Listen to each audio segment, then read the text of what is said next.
The Archetypal Reality of Everyday Life, a seminar by Anthony Stevens, presented by the C.G. Jung Institute of Chicago on April 26, 1986. The subject, the archetypal reality of everyday life, I chose to talk about because it seems to me that so many people have an idea that archetypes are esoteric things and that they are confined to things like mandalas and the wise old man and the anima and the animus. Now, whereas those are specific archetypes that the textbooks talk about and Jung discussed at great length in the collective works, in fact, they are just examples of many. And indeed, Jung said there are as many archetypes as there are common situations in life. So the first point I really want to make is that archetypes are not esoteric things at all. They are with us every minute of our lives. And the collective unconscious is immanent in everything we do and think and feel. And there is, in a very profound sense, a blueprint for life which is inscribed in the collective unconscious of our species. And each and every one of us lives that out in the course of his or her personal life cycle. Jung said, ultimately, every individual life is the same as the life of the species.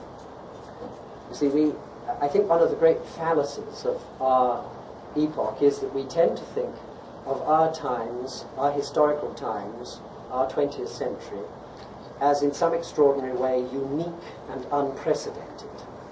Well, it is unique and unprecedented in a few unimportant things, like skyscrapers and television sets, and you might add the atom bomb and so on.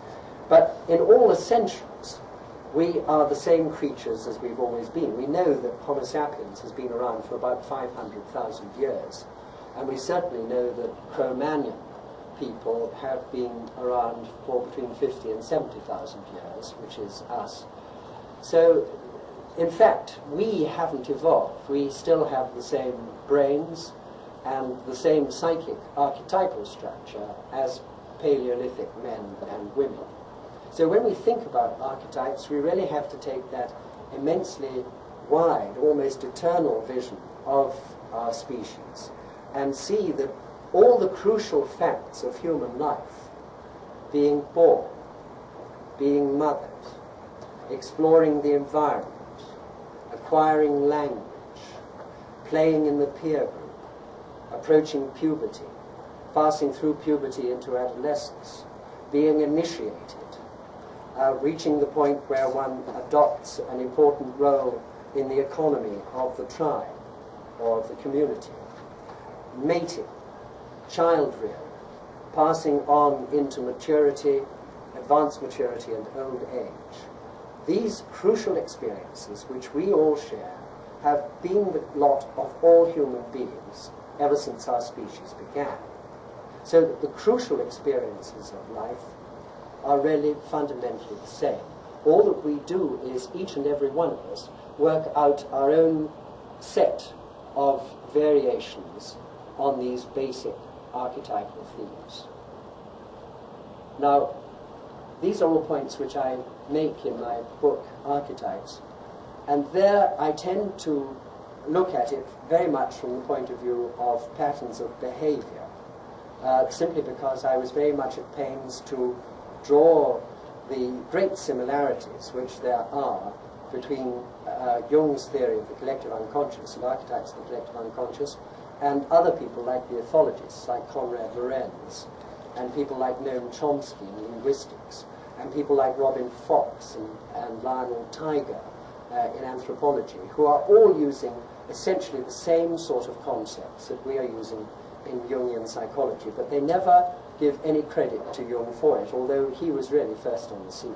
They all think of him as a weird kind of mystic who didn't really have anything of any scientific importance to say. And the point that I'm very much at pains to make in that book is that really he anticipated the lot of them, and that they are really making use of a fundamentally Jungian idea in all their work. And that Jung's ideas in many ways went a great deal deeper than the hypotheses that these people are working with. Now, as I say, there I was concerned in archetypes very much with patterns of behavior.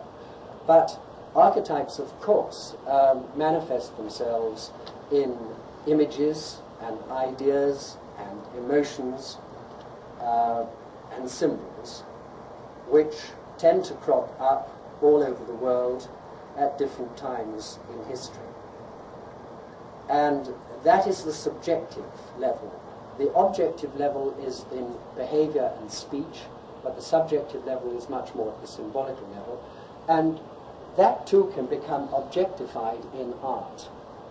And this is why this morning I'm approaching the archetypes of life, the whole life sequence, through art, because this is one way in which our private symbols get objectified by the artist, and so we can all share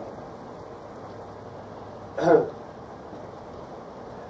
This realization that archetypes are everywhere, the collective unconscious is everywhere, and one's all the time living through archetypal expressions, people often experience as something like of a shock, rather like Monsieur Jourdain in Molière's play Le Bourgeois Gentilhomme, when he discovers that for 40 years he's been speaking prose. And he says, what, when I say, Nicole, bring me my slippers, and where is my nightcap, am I speaking prose, he says? Well, in fact, he is. And he's also using two symbols of comfort and repose. Now, I'm not saying that there is a nightcap archetype or a slipper archetype, but what I am saying is that there is an archetypal imperative that all human beings share, and they always have shared, to spend between 6 and 8 hours out of every 24 asleep. There's also another archetypal imperative that all human beings share, and which they share with all mammals, and that is to seek out comfort and warmth and shelter. Now, these symbols, like nightcap and slippers, move us because they touch those archetypes. They derive their meaning and their quality because they are related by association, symbolically, with those archetypes. So the first point I really want to make is that the self, the coordinating nucleus of the entire psyche, the whole psychic structure, if you like, is there at birth. And it goes on developing throughout life. And that is the kind of background to the individuation process. Now, obviously, the more consciously aware we are of that evolution of the self as we pass through the life cycle, the more we are advancing the individuation process. But the individuation process goes on whether we participate in it or not, just as dreams have the greatest significance and importance, whether we remember them, whether we write them down, whether we analyze them, whether we take them to sessions. It's quite clear that if we deprive human beings in a laboratory of dream sleep, they go balmy within about 3 or 4 days. So we know that dreams are fundamentally important. So these things are going on, and they are maintaining psychic balance and growth, whether we are conscious of the process or not. What happens when we become conscious of it is that we heighten the effect of the symbol on our conscious personality. In other words, we are deliberately participating in the phylogenetic pattern for life.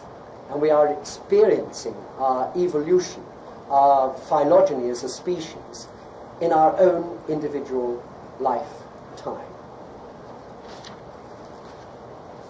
I think many people can very often remember when they became aware of the self as a pre-existent in themselves. I'll tell you very briefly how it happened to me when I was about 4 or 5. I'd been put to bed by my mother and tucked up, and I wasn't sleepy. And I think she must have said something particularly loving to me as she left. And there was sort of a kind of warm glow, a kind of happiness. And then I suddenly realized that I was me, and that I belonged to me. and that I'd always been here. And now suddenly I recognized it. That my whole personality, my whole mind, my whole being, my whole existence had been here all along, and now suddenly I had come to realize it. Now it's in this way that the ego suddenly recognizes the self, that pre-existent structure which had been there all along.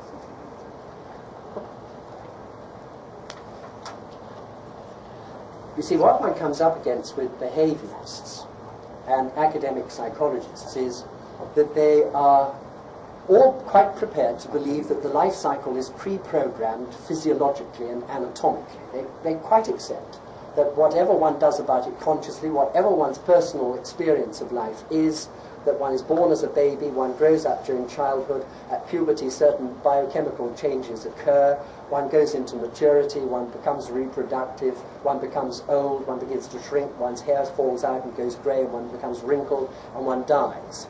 They all accept that that is pre-programmed, but when you put it to them that the psyche is pre-programmed, that there are certain critical stages of life which are all built in and programmed in the genes and in the genetic structure, that the whole psyche has an existing ongoing life of its own, they find this mad. They find this quite incomprehensible. And yet it is self-evidently true.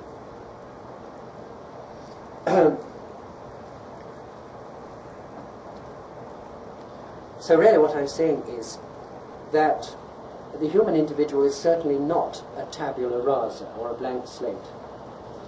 Our personalities are not the mere result of environmental conditioning, any more than our bodies are just the mere result of the food that we eat as children.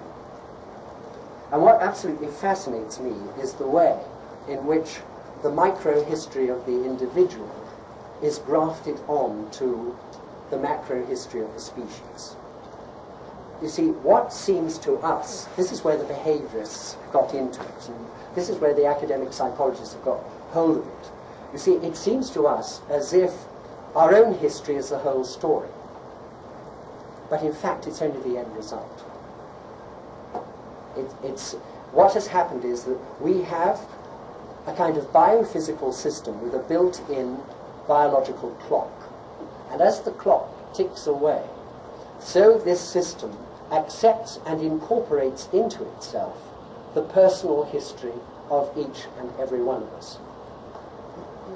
So really we have to conceive of the life cycle as a dynamic whole and as an archetypal process. And really what I'm saying is that senescence is a later stage of embryology. There's an 18th century poet called Jung who said, "Our birth is nothing but our death begun." Now, many people in the history of our species have talked about the stages of life. Jung, of course, did it. The Egyptians did it. The classical Greeks did it. And Shakespeare did it. And I'm going to share with you, first of all, Shakespeare's view of the 7 stages of life, because many of these disciplines regard it as 7. And I'm going to do it in the original first folio text, because this is a nice example, again, of an archetype, or a metaphor for an archetype. You see, that one of the things which people have difficulty about grasping in archetypal theory is that an archetype is both universal, in that all human beings have it and always have had it, but at the same time, it always finds unique and individual expression. Now you can say the same, for example, about the English language, that it has a universal validity that we can all recognize, which goes right back to Chaucer's time. But each generation tends to modify it. It modifies its spelling, it modifies a number of the phraseologies and inflections and so on, and many of the ways in which the vowels are pronounced. But it remains recognizably English. Equally, as each one of us speaks it, we speak it in a unique and personal way.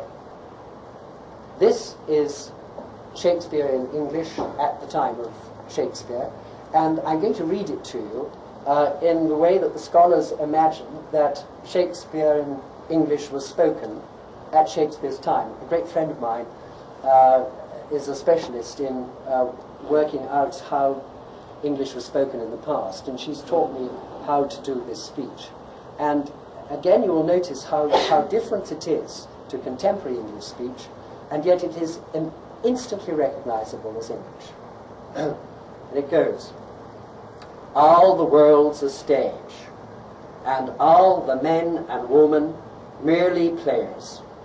They have their exits and their entrances, and own man in his time plays many parts, his acts being 7 ages. At first the infant, mewling and puking in the nurse's arms. Then the whining schoolboy with his satchel and shining morning face, creeping like snail unwillingly to school. Then the lover, sighing like furnace, with a woeful ballad made to his mistress' eyebrow. Then a soldier, full of strange oaths and bearded like the pard, jealous in honour, sudden and quick in quarrel, seeking the bubble reputation even in the cannon's mouth. And then the justice, in fair round belly, with good capon lined, with eyes severe and beard of formal cut, full of wise saws and modern instances, and so he plays his part. The 6th age shifts into the lean and slippered pantaloon, with spectacles on nose and pouch on side, his youthful hose well saved, a world too wide for his shrunk shank, and his big manly voice turning again toward childish treble, pipes and whistles in his sound. Last scene of all that ends this strange, eventful history is second childishness and mere oblivion. Sans teeth, sans eyes, sans taste, sans everything. Well, it's a rather gloomy view of the final stage. And yet, if one is active and creative in mind, one can triumph over the infirmities of old age. I'm always touched when I come across people in their 80s who write about this. And one such is Paul Claudel, who wrote, the French writer, who wrote in his diary on his 80th birthday, he wrote, 80 years old, no eyes left, no ears, no teeth, no legs, no wind. And when all is said and done, how astonishingly well one does without them. And I came across a letter way back in the early 70s in an English paper from a woman who wrote to the editor, and she said, in the course of a conversation with C.G. Jung in 1951, when he was 76, I asked him if he would give me a message for the elderly people that I was looking after at the time. He said, tell them to live each day as if they'll be here for another 100 years. Then they will really live to the end. Well, this notion of 7 stages also crops up, as I said, in Egypt and Mesopotamia, and you find on the walls of tombs the ladder of 7 rungs. And this relates not only to the afterlife, but to this life as well. And the same symbolism, of course, occurs in alchemy, in the 7 steps that the king and queen ascend to the water bath where they perform their conjunctive. So it seems that human beings have always conceived of the life cycle as essentially something predetermined and occurring in stages. And the sort of phrase that you come across in many languages, particularly amongst ordinary folk people, is, it is written, or it's all meant. So that everything that happens to us is very often experienced as somehow intended. That it's controlled by an unseen hand operating mysteriously behind the scenes. Now, Jung, as you know, was terribly aware of this throughout the course of his own life. And really the whole of Memories, Dreams and Reflections is about this sense of a deeper self, what he called his number two, which really was living his life, so that he felt almost he didn't live, but he was lived by something profounder and greater and wiser and much more important than his puny ego. Let me just quote one bit. Comes in page 48. He says, "From the beginning I had a sense of destiny, as though my life was assigned to me by fate and had to be fulfilled. This gave me an inner security, and though I could never prove it to myself, it proved itself to me."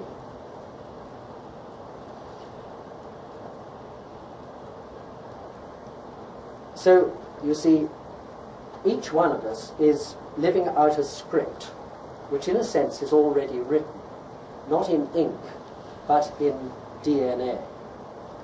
And it's encoded in the genome of our species. Jung often compared life to a plant which lives on a rhizome. And he brings that on at very, very early in Memories, Dreams, Reflections. He says, "We are a psychic process which we do not control, and we only partly direct it. Consequently, we cannot have any final judgment about ourselves or our lives. The story of life begins somewhere, at some particular point we happen to remember, and even then it was already highly complex. Life has always seemed to me like a plant that lives on its rhizome. Its true life is invisible, hidden in the rhizome. The part that appears above ground lasts only a single summer. Then it withers away, an ephemeral apparition. When we think of the unending growth and decay of life and civilizations, we cannot escape the impression of absolute nullity. Yet I have never lost a sense of something that lives and endures underneath the eternal flux. What we see is the blossom which passes. The rhizome remains. In the end, the only events in my life worth telling are those when the imperishable world erupted into this transitory one. In other words, when the archetypal world broke through into the here and now. Those were the moments which he cherished most in his life." What page was that? That comes on page 4, right at the outset. Well, let's just look at what I think we can sketch out as the inborn archetypal program for life. Can you see all right? Perhaps if we took out that center light, you'd see a bit It better. doesn't go out, but see what Doesn't it? Oh, right. This is a pretty crude plan, but I think these are the crucial instructions which are encoded in the collective unconscious for the life cycle.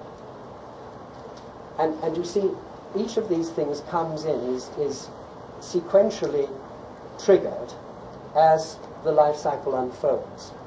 Could you read it? I can't see it. You can't see it. Well, I'll tell you. The first one is bonding. That is the first instruction. Bond to parental figures. The second is conceptualization of the mother and development of consciousness. This becomes fairly obvious at about 7 or 8 months. Fear of strangers comes in at about the same time, almost immediately after the child has begun to show very definite signs of attachment to mother. He or she begins to show very definite wariness of strangers, and it does seem that these, from the social point of view, are the two profound archetypal systems for life: fear of strangers and attachment to familiars.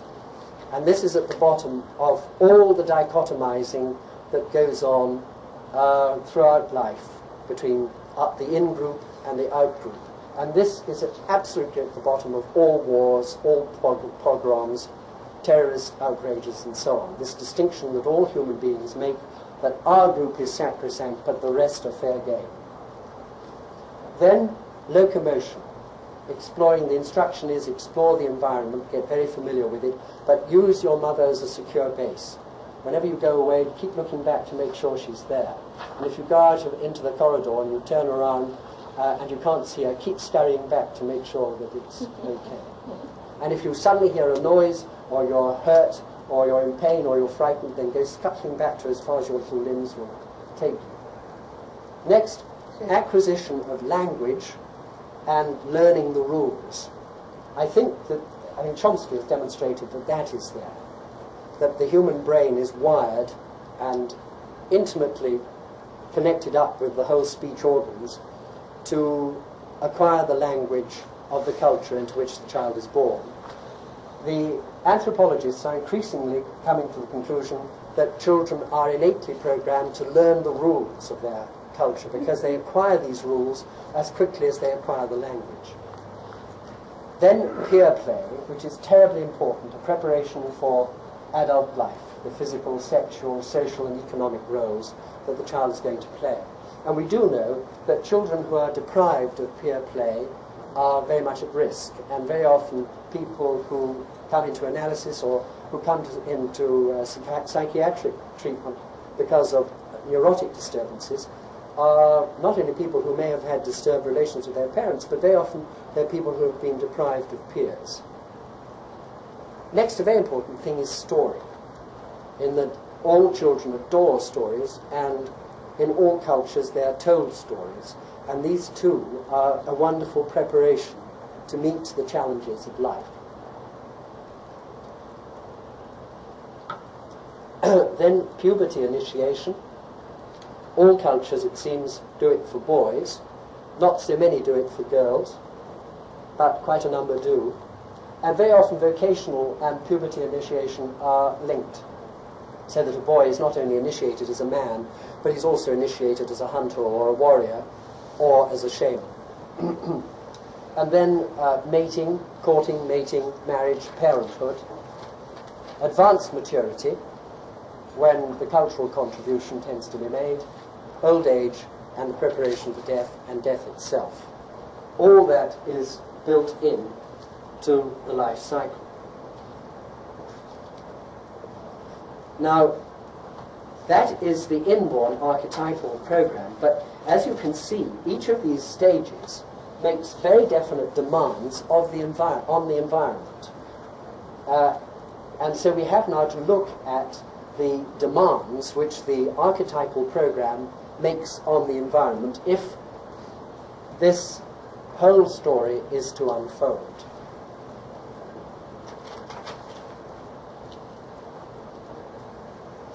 So the first demands that the newborn infant makes are physical, for nourishment, shelter, water and warmth. If any of these are denied him or her, then the whole story is aborted at that stage. But if those are there in adequate measure, then the next demand is for family, for parents and for peers. And then space for exploration and psychophysical development, security from enemies and predators, then community and culture to provide language, initiation, status, myth and religion. And myth and religion are terribly important because they provide the values, the codes of behavior, the rules, the explanations, how things began, where we all came from, why our tribe is the most important tribe in the world, why we have a special relationship with the gods, and rituals, the ways in which we relate to the seasons and to the universe and to the gods, and the tradition, which in pre-literate societies is indispensable if the community is to survive. Then economy and defense, which for 99.5% of our existence has been hunting, gathering and warfare. And then finally the second family, that is to say the mate and the children, which are then reared. Those then are the demands which the archetypal program makes on the environment. And then you see what I'm saying is that the self, as it goes through these stages, is itself evolving. So I'm saying that the self aged 60 is different from the self aged 40, or the self aged 15, or the self aged 2.5, whether or not we are actively, consciously participating in our individuation. The self grows whatever we do about it. Jung said a lovely thing. He said the goal of old age is not senility, but wisdom.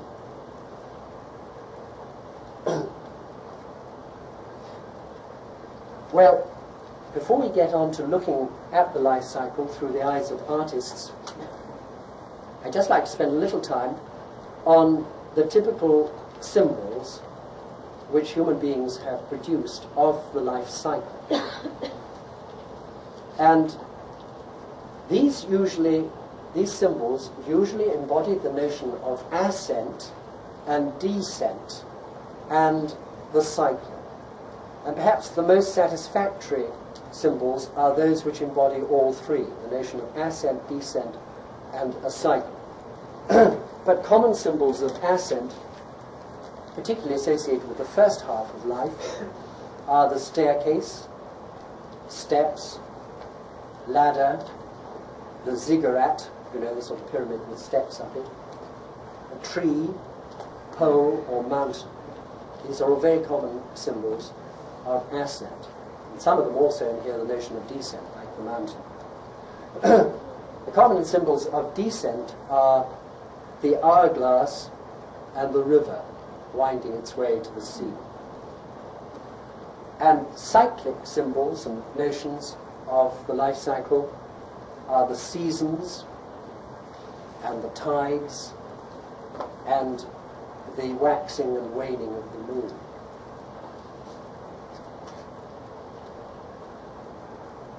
The parabola of a missile is another symbol which Jung sometimes used. You know the paintings and drawings of Escher. Well, this is something that preoccupied him always. And here you see a typical one.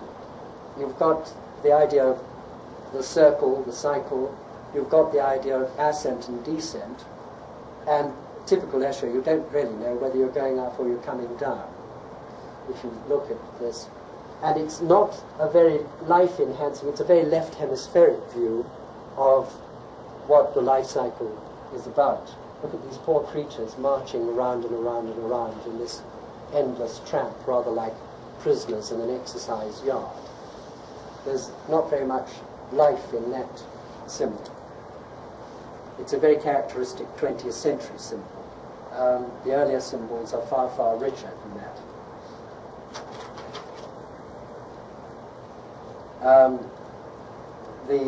The chance element is something which is very frequently stressed, particularly in the early symbols of the life cycle, the wheel of fortune. Another thing which is often emphasized is the brevity of the life cycle. The Venerable Bede, the theologian the British theologian of the 8th century, was once asked by his king to describe really what human life was like.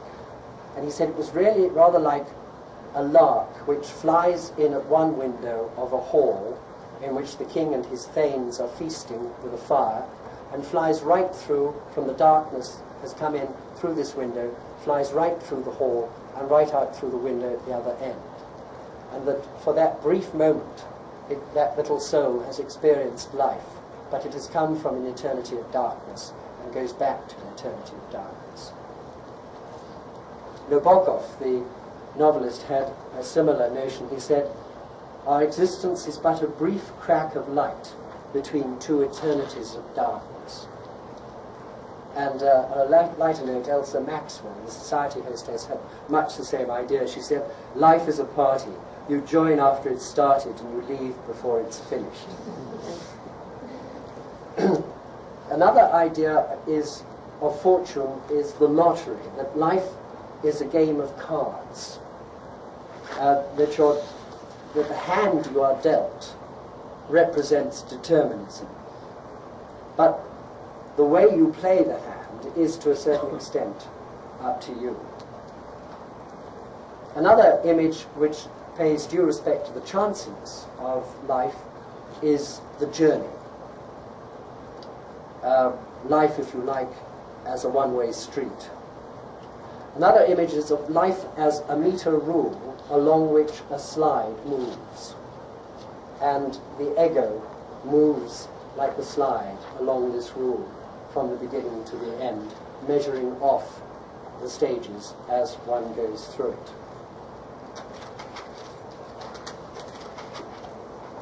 That was painted by a patient who was very much stuck and fearful of leaving behind childhood and his rather infantile dependence on adults. And he drew that early in his analysis. And it shows his reluctance and his hesitation to embark on life. He wanted to chicken out of the life cycle. Okay, well now let's go and look at some paintings. You see, one of the things which differentiates us from other mammals, there are not many things. I think we've got much, much more in common than we have things which distinguish us from. But one of the things we have is our awareness of the fact that time is passing and that we all share the same doom. And this is a terribly interesting painting for all kinds of reasons. I don't know, do any of you know it? Do any of you recognize it? It's painted by Hans Holbein, the younger, who was court painter to King Henry VIII. And we know a great deal about this painting and about the sitters. This man is Jean de Danteville, and he is the French ambassador. And this man is Georges de Selve, who is a great friend of his, and he is the Bishop of La Tour in France. We know that the date is 1533, because we know that this man came to London to stay with his friend in April and May of the year 1533. And obviously they both felt that this was a very important occasion. And so they commissioned this portrait. And a great deal of thought went into it. I suspect that Holbein participated very actively with them in planning the whole detail of this extraordinary painting. So in one sense, it's a kind of buddy snapshot. That here they're both in their 20s. They look older, but they're in their 20s. And obviously, I think they were probably having a ball in London. And that this was, they thought, right, we've got to have a painting that's going to commemorate this. But it's much more than just a snapshot, because it is a vanitas. Now, the vanitas is a terribly interesting artistic tradition.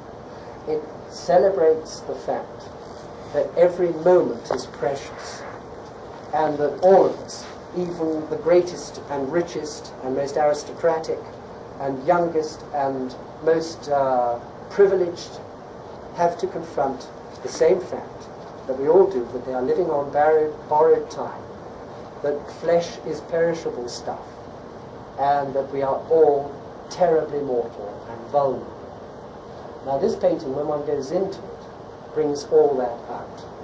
To begin with, we know the exact time and date which is represented, because the date is given on this sundial as April the 11th, and the time is given on this one at 10:30 a.m. So we know it is in the palace of either Palace of St James's or at Hampton Court in London. Probably the Palace of St James's, both of which still stand, although Hampton Court had a bad fire. You might have read about it just recently. But St James's still stands and is very much unchanged since this time. And we know that it is 10:30 on the morning of April the 11th, 1533. Now, their ages are recorded. His age, 25, is recorded on the book under his elbow. And Danteville, the ambassador's age, is recorded on his dagger, and he's 29. This strange object, when you look at it from down here, is a skull. It's a distorted skull, but if you look at it from here, it's unmistakably a skull. And he is wearing a brooch in his cap, and it's a death's head. And this lute has a broken string. So these are all symbols of mortality.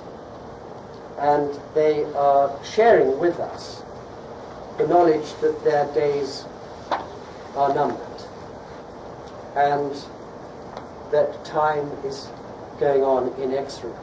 With historical hindsight, we know how much longer they had to go. Danteville had 22 years to go before he died. But Paul Georges de Selve only had 8 years left. Yes. There's, you seem to believe, that death, dying is the end, but I don't think they did in the Renaissance. I think that it's true that it's like a photograph, we were this age and this was taken. But the meaning of it, I think, is quite different at that time. And I think what was like with something that is either your own or very much 20th century, perhaps a mistake. Well, you could be right.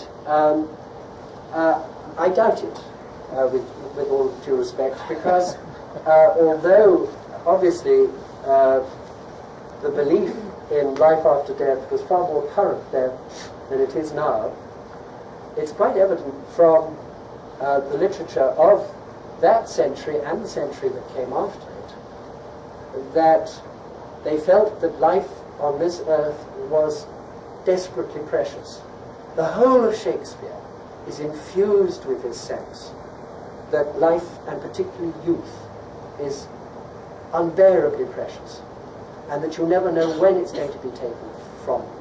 And there is very much the notion around it, it's also in the metaphysical poets, that although they all subscribe to the notion of eternal life, the feeling that one gets from the literature of the time is that they don't really want to go and confront the day of judgment a day earlier than they have to. In other words, I feel that their hold on the life of the present was every bit as strong, in some cases I think much stronger than ours. But you could be right. I mean, that is a point that one has to consider. So, you see, this painting is an attempt to stop time in its tracks. And I think that that is something that at various stages in our lives, we all have a feeling that we want to do. And in a sense, you see, this painting has succeeded. It's almost done, because here we are, towards the end of the 20th century, sharing this moment, 11:30 a.m., April the 11th, 10:30 a.m., April the 11th, 1533. And we are remembering this friendship and that association, and conjecturing what that whole experience meant for them.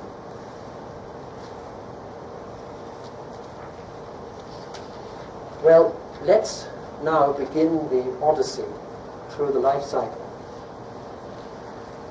And, or shall we stop?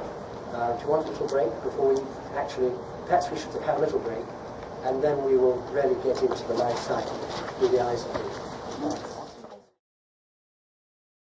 So the Odyssey begins. This is, talking about a lottery.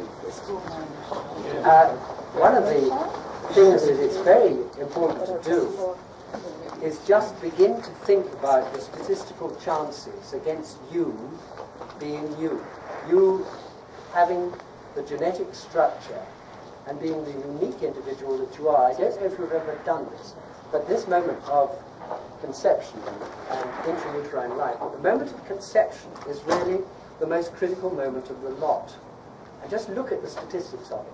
For example, your mother, during her reproductive lifetime, produced, on average, about 400 ova. Now, of those 400, one of them became you. But, that's pretty big, it's 1 in 400. But then, when you think about your father, I mean, just think how many separate genetic individuals he produced every time he ejaculated. Do you know how many?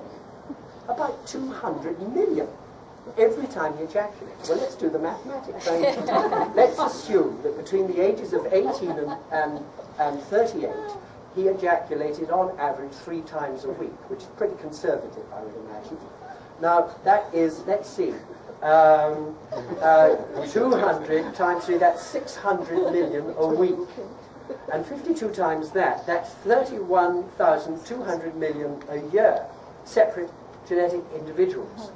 And in those 20 years, 624 billion separate individuals. Now, one of those 624 billion sperms impregnated one of your mother's 400 ova and produced you. I mean, the statistical chances against it are so astronomical that it's just beyond belief. I mean, I can't really believe you're here. Really is extraordinary. So life, you see, is really like inheriting a vast fortune. The problem is knowing how to spend it. And unfortunately, many people fritter it away, and that's very tragic. It seems that quite a number of people would rather sleep their way through life instead of bothering to wake up for it. And I think a really crude definition of individuation is really waking up. People who don't wake up maturate, but they don't individuate. So individuation is really about waking up. There's a poem. Let's go on just to another image of the fetus. These are Leonardo's extraordinary drawings. Do you know them? Of a fetus in the uterus. These must be the first drawings perhaps ever done. I think a poor woman must have died while pregnant, and he would have acquired her body and then dissected it and done these extraordinary drawings, both of the uterus and of the fetus. And unlike most anatomical drawings, there is something terribly moving about these because he was such a great artist. And this is such a fateful moment when you think about it. This little mite in the womb, just about to come into the world, just think what a risk he's taking and what is lying in wait. He doesn't know where he's being born, he doesn't know which age he's being born in, he doesn't know what socio-economic group his parents belong to, he doesn't know what kind of personalities they have, he doesn't know what sort of regime he's going to be born under, he doesn't know what kind of religious belief or system, or what kind of socio-economic status the culture will have, or any of these things. And this is a thought which has got into literature, and particularly in one very fine poem, which I would like to share with you. It's by Louis MacNeice, and it's called Prayer Before Birth. And I think it sums this moment up, unlike any other work of art I know. This is the poem. I am not yet born. Oh, hear me. Let not the blood-sucking bat, or the rat, or the stoat, or the club-footed ghoul come near me. I am not yet born. Console me. I fear that the human race may, with tall walls wall me, with strong drugs dope me, with wise lies lure me, on black racks rack me, in blood baths roll me. I am not yet born. Provide me with water to dandle me, grass to grow for me, trees to talk to me, sky to sing to me, birds and a white light in the back of my mind to guide me. I am not yet born. Forgive me for the sins that in me the world shall commit, my words when they speak me, my thoughts when they think me, my treason engendered by traitors beyond me, my life when they murder by means of my hands, my death when they live me. I am not yet born. Rehearse me in the parts I must play and the cues I must take, when old men lecture me, bureaucrats hector me, mountains frown at me, lovers laugh at me, the white waves call me to folly, and the desert calls me to doom, and the beggar refuses my gift, and my children curse me. I am not yet born. Oh, hear me. Let not the man who is beast, or who thinks he is God, come near me. I am not yet born.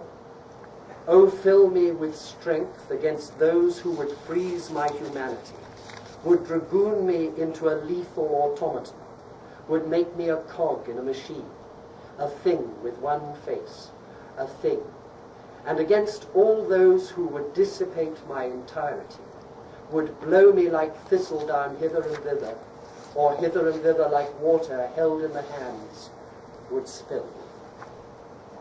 Let them not make me a stone, and let them not spill me, otherwise kill me.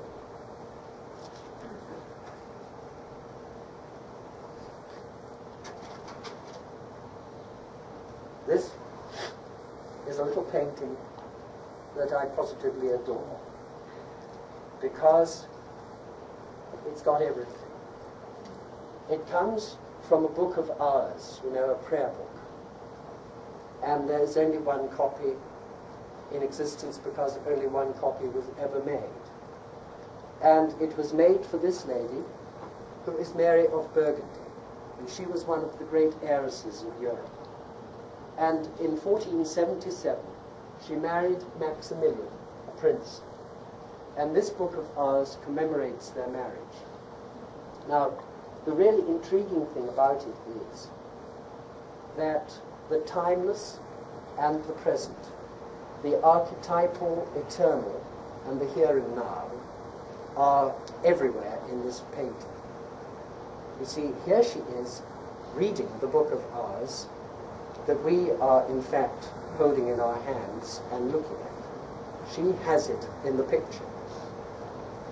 And here she is beyond the casement, you see.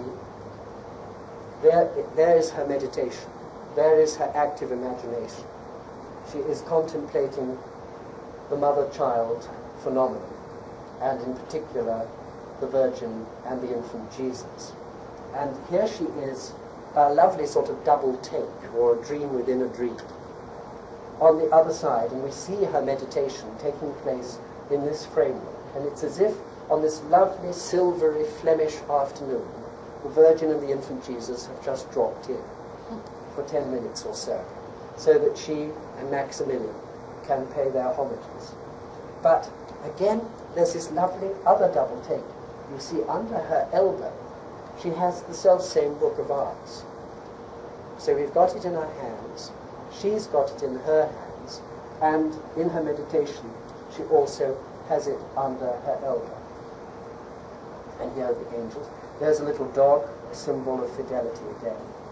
And this, I think, must be her wedding dress. This is the bodice of it, and a bit of it is over here, and she's wearing it in here in her meditation. And these two red carnations symbolize her union to Maximilian. And so it's a meditation, it's a dedication of her marriage, and I imagine of her notion of the children that she is going to have. Well, with historical hindsight, we know that she had tragically little time, and that this is 1477. 5 years later, she was killed in a riding accident, and she only had, I believe, 2 children.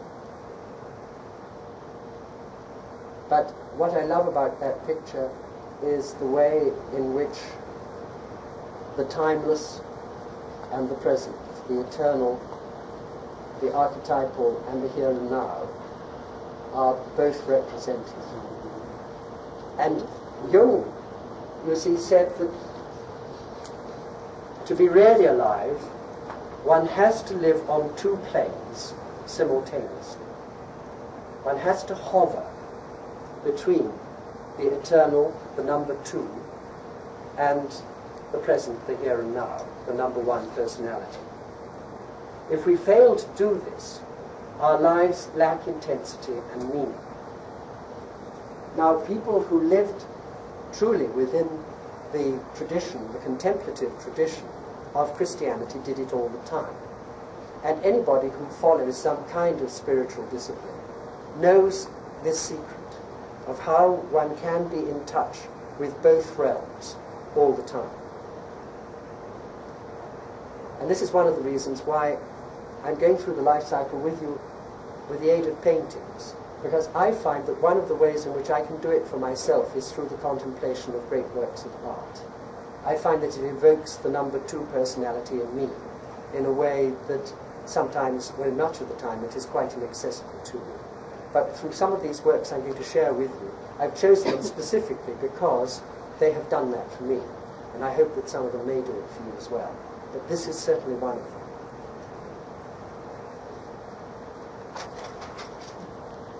That's the most lovely mother and child. It's one of the most natural Madonnas that I've been able to come across. The fact that it's the Virgin Mary and the infant Jesus really doesn't intimidate the painter at all. What he sees is an absolutely adorable mother, thrilled, playing with her child. And it's the most lovely study, I think, of that unique, that fundamental relationship. See, the one thing that Jungian psychology stresses about this relationship, and that no other developmental psychology does, is that it is pervaded with eros. That the moment this bond occurs, eros is constellated. And that the whole of the child's development and evolving consciousness occurs within that context of eros. And so that child loves life in as much as love was present in that primary relationship. And that, it seems to me, is really the crucial aspect of the mother-child bond, and that developmental theories of psychology that leave that out just miss the whole point. Yes? We were speaking of the 7 stages of life, which they like archetypes. And Jung talks about 12 archetypes. So I think we're talking more of the biological kind of orientation, to archetypal, and he was talking more about the psychological orientation. Could you repeat the question? Well, later says that Jung talks of 12 stages. I don't think 12 archetypes, that he feels that essentially they merge and they blend. I can't recall him talking of 12 stages. What stages, but that there are essentially, if the following is 12 more or less the stages. They're not really stages, they're all stages.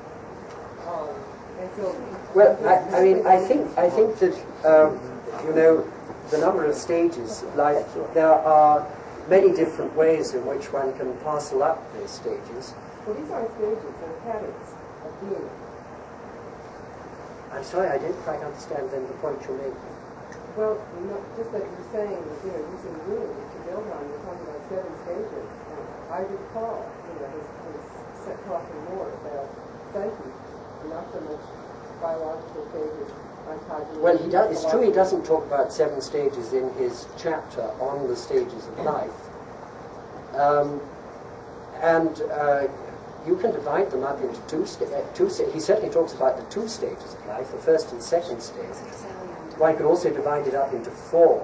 I mean, the quaternity and multiples of the quaternity in 8 and 12 and so on. Of course, these are fundamental, archetypal, psychological numbers.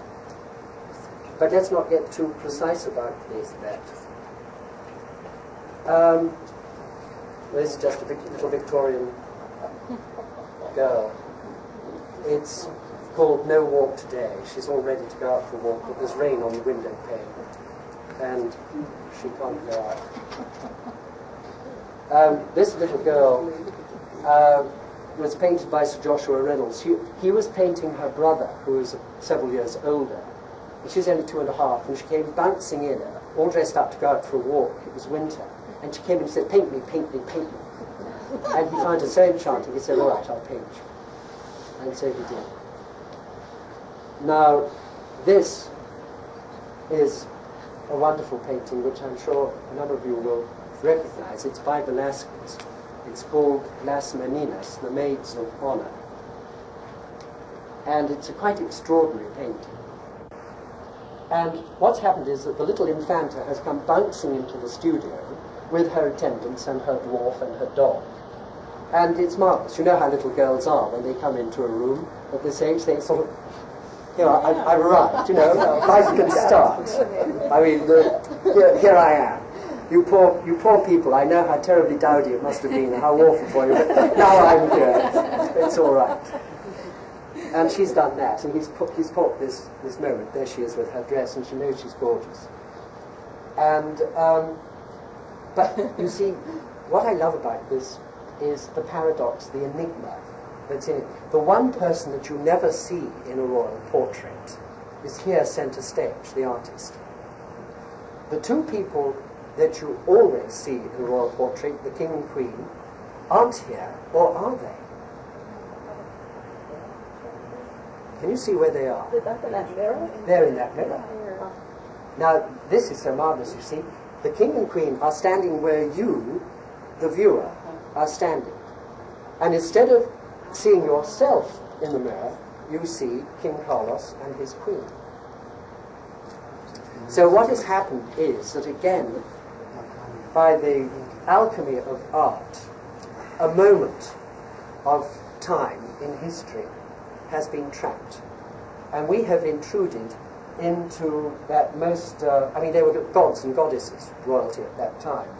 And to intrude into this sort of intimate family moment is quite extraordinary. And to find yourself standing exactly where the king and queen are in fact standing is to enter into the whole mystery and wonder of the painting.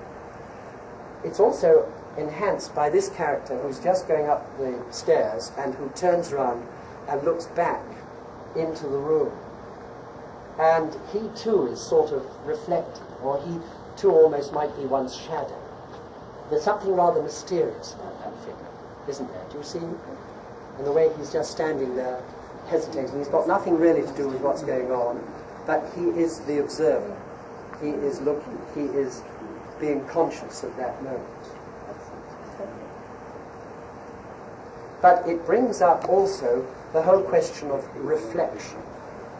And this is something that artists of all periods have loved to bring in. Not only reflection in water, which after all were probably the original mirrors.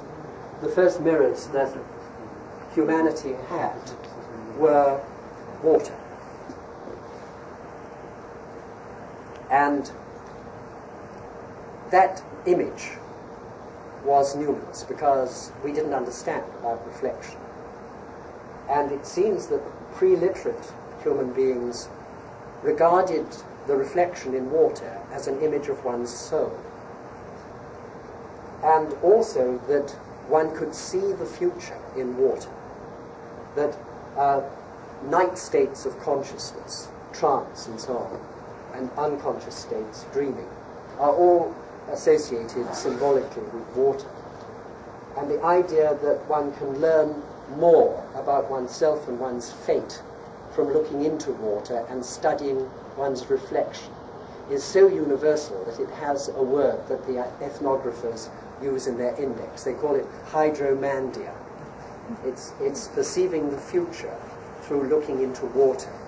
And it brings up the whole question of reflection. Jung, as you know, argued that we are reflective animals, that we have almost, he said, a reflective instinct, that the crucial thing about us is that we reflect on things. We look at them, we turn them around, we look back at them, we think about them, we turn them over, we look at them from various aspects. And he says that this is really the most important thing that we do. And he even carried it on to the point of saying that really God needs us to reflect his creation. That because without us there would be no one to reflect it. There would be no one to see it. There would be no one to ponder it, to know it. And Velasquez knows that by doing this thing with mirrors, he's trapped us. He has woven us into his painting. and into this moment in history. And here we are, intruding in this private, intensely private moment in the Spanish royal family, right in the middle of the 17th century.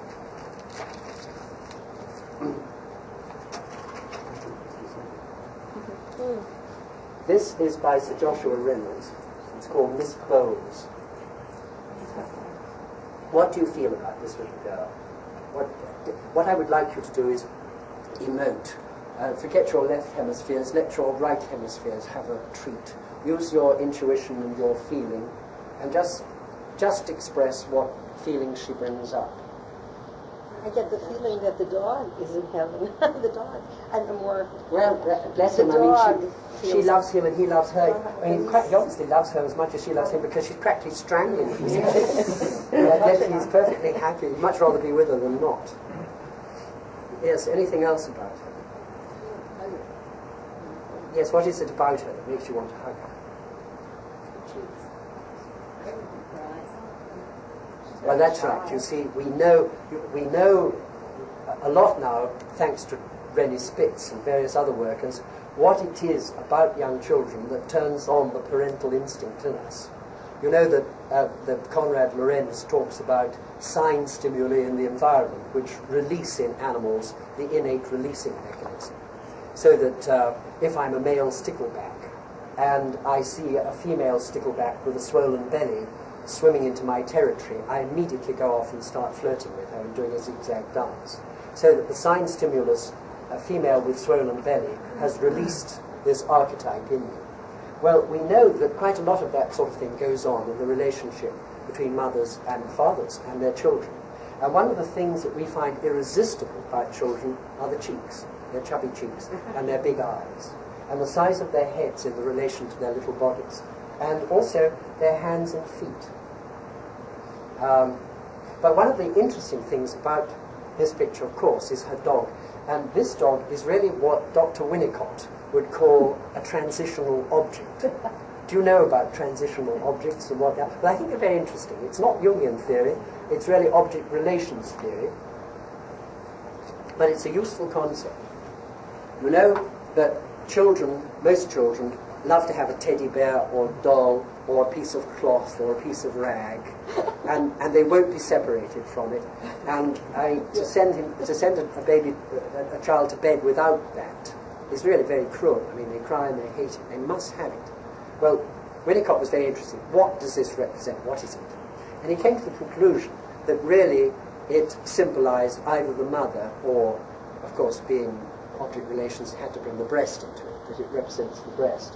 I would put it a little bit broader than that and say that really what this does is render this doll or this teddy bear or this bit of cloth, it renders the mother symbolically present when she isn't there, and therefore thereby brings comfort and security. Because you see, one of the pathological things about our culture is that we have cots and we have prams and we have places where we put children away from their mothers. In pre-literate societies, mothers carry their babies everywhere. They are in physical contact with them from the moment they are born until they're about 4, and they breastfeed them up until about the age of 4. And so for a child to be separated from the mother before the age of 4 is in some ways abnormal and, I might almost say, pathological. One interesting consequence of this is that in pre-literate societies, children don't cry.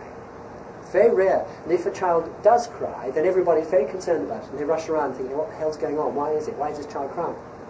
And we tolerate it because we think that that's what children do. That's an inevitable part of childhood, that they cry.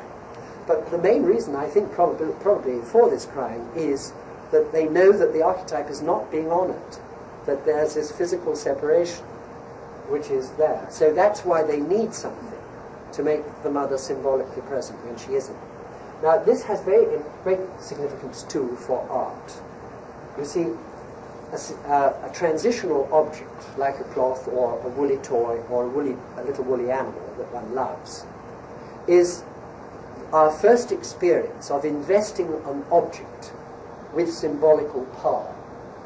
So that object comes to represent for us, emotionally and tangibly, what isn't there. But when we've got it, it is there. Now that's what a work of art does. And particularly, for example, a landscape. Why do we love landscapes so much? Well, it renders that wonderful landscape that is inaccessible to us because we're in the middle of a city, it renders it symbolically present, and it evokes in us the sort of emotions that we would experience if we were actually there. So this really, in a way, is the beginnings of symbolism and the beginnings of art. And one can see it starting at this stage with the transitional object.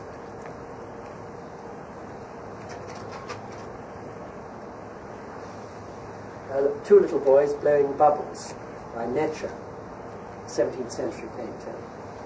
And two little girls by Gainsborough, they're his daughters, chasing a butterfly. Now these are genre paintings of the time. Many artists painted little boys blowing bubbles and little girls chasing butterflies.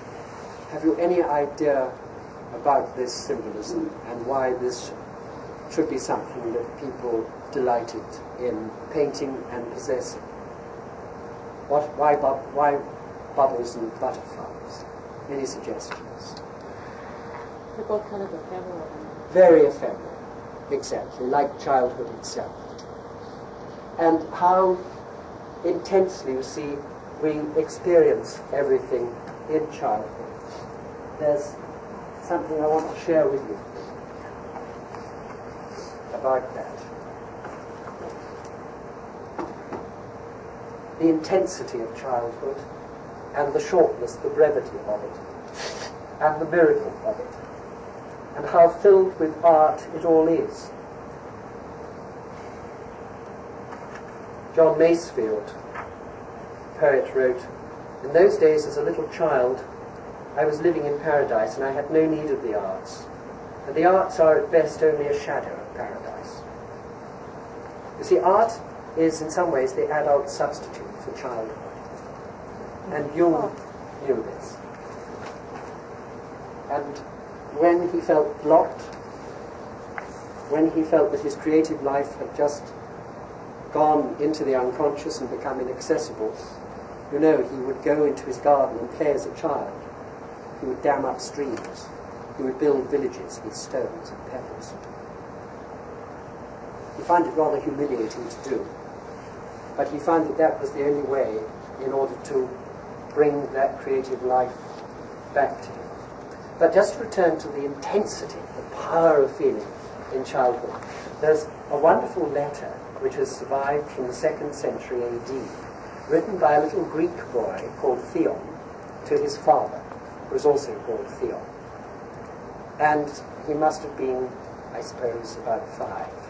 Very precocious child. But this is what he writes, and it speaks absolutely to the child in all of us, I think. Theon to his father Theon, greeting. "It was a fine thing not to take me with you to town. If you won't take me to Alexandria, I won't write to you or speak to you or say goodbye to you. If you go to Alexandria, I won't ever take your hand or greet you again. That is what will happen if you won't take me." Mother said to Achilles, it quite upset him to be left behind. "But it was good of you to send me a present the day you sailed in your ship. But now send me a lyre, I beg you. If you don't, I won't eat, I won't drink, and that's that." Have we changed?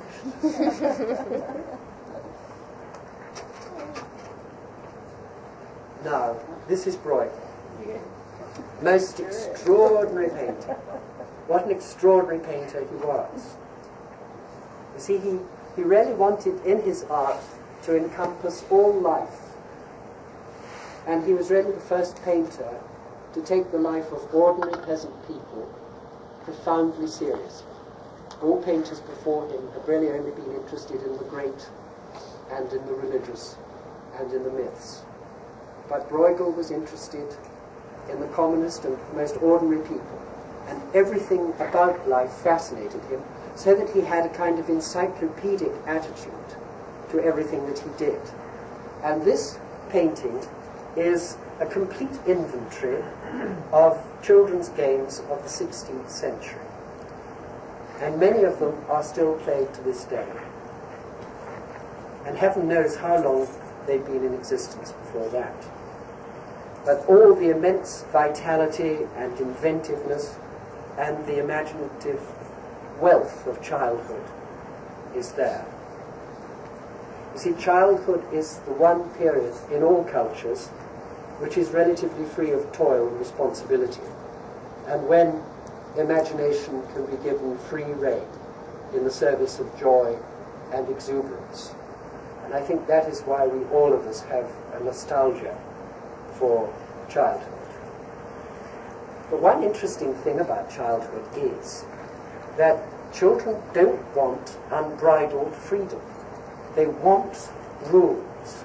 They want limits. They want constraints. And if they're not given them, they make them up. And one of the important things about all games that children play is that they always have rules. And when you watch children playing and you listen to them playing, much of the time it's rule instruction or adapting the rules. No, you don't do it like that. You have to jump up there first, and then you jump onto that chair, and then you have to jump across that line, and you don't do it that way, so you do it this way. And then once the rules are fixed, the game can then take place. So we are rule-acquiring animals. We need rules, and we don't really feel secure unless we've got them. Of course, you can have too much of them, but we do need them.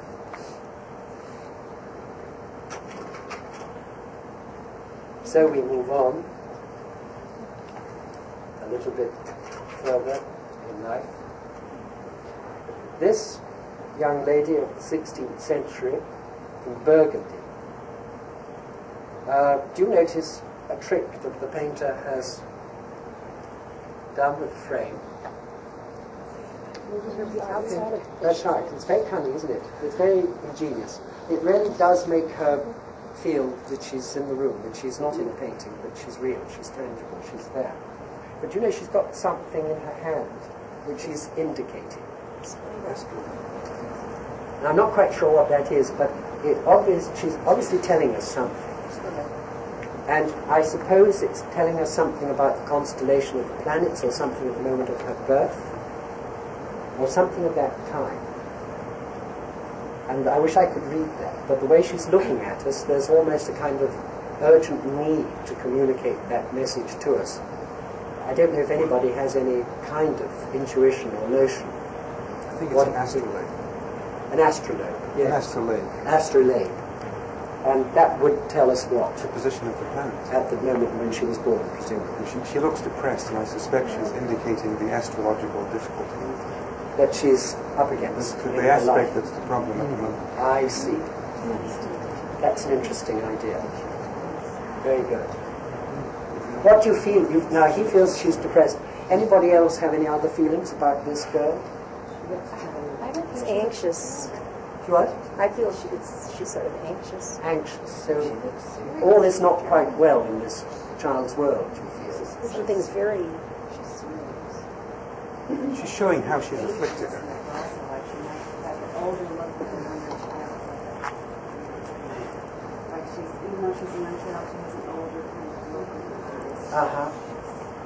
Right. She's also glancing off to the side, so it's not a straightforward look. Yes, let me just, I can't remember that. She's showing the affliction. Yes, she's not quite looking at you, is she? There's something reflective, almost sort of introverted, as if she's preoccupied, isn't she? I get the feeling she's pointing something out. Her finger, excuse me, is pointing, you know, at that object, and it's important that we look at it.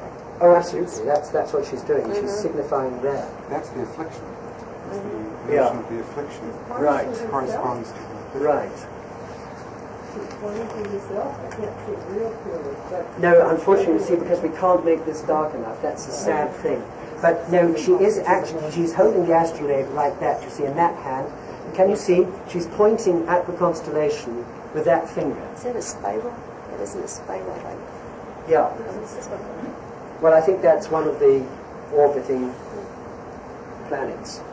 There's also the F is an arrow. Yes. Well, that's very characteristic, isn't it, of the time, where children were conceived of really as little adults and expected in many ways to behave like adults, certainly to dress like.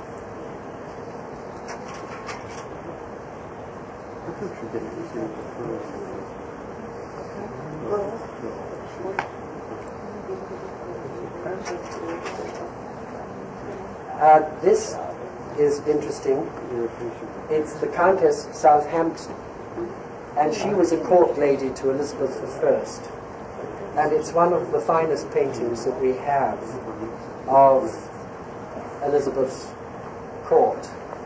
And it's very bold for the time because it's showing her at her toilet, which was normally just not done. It shows quite an extraordinary advance of consciousness to represent her in this rather intimate way. We know it was after she married the Earl of Southampton because of this robe here. You see the ermine. And in those days one's rank determined what one wore. It's very structured. And you had to be a countess to be able to wear an ermine robe of that kind. But her marriage to the Earl of Southampton was something of a scandal. For some reason or other, the Queen didn't approve and didn't want the marriage to happen. And so they went away to France together, and they got married in France. And then they came back to England and presented the Queen with a fait accompli, and she was absolutely livid, and so furious was she that she clapped this poor girl in the Tower of London. I'm glad to say she only let her languish there for a few weeks and then relented and took her back to court.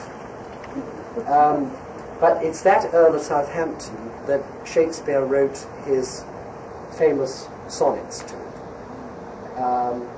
Was obviously very deeply attached to him and probably in love with him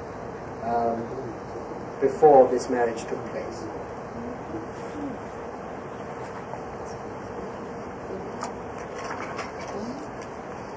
This is by Titian.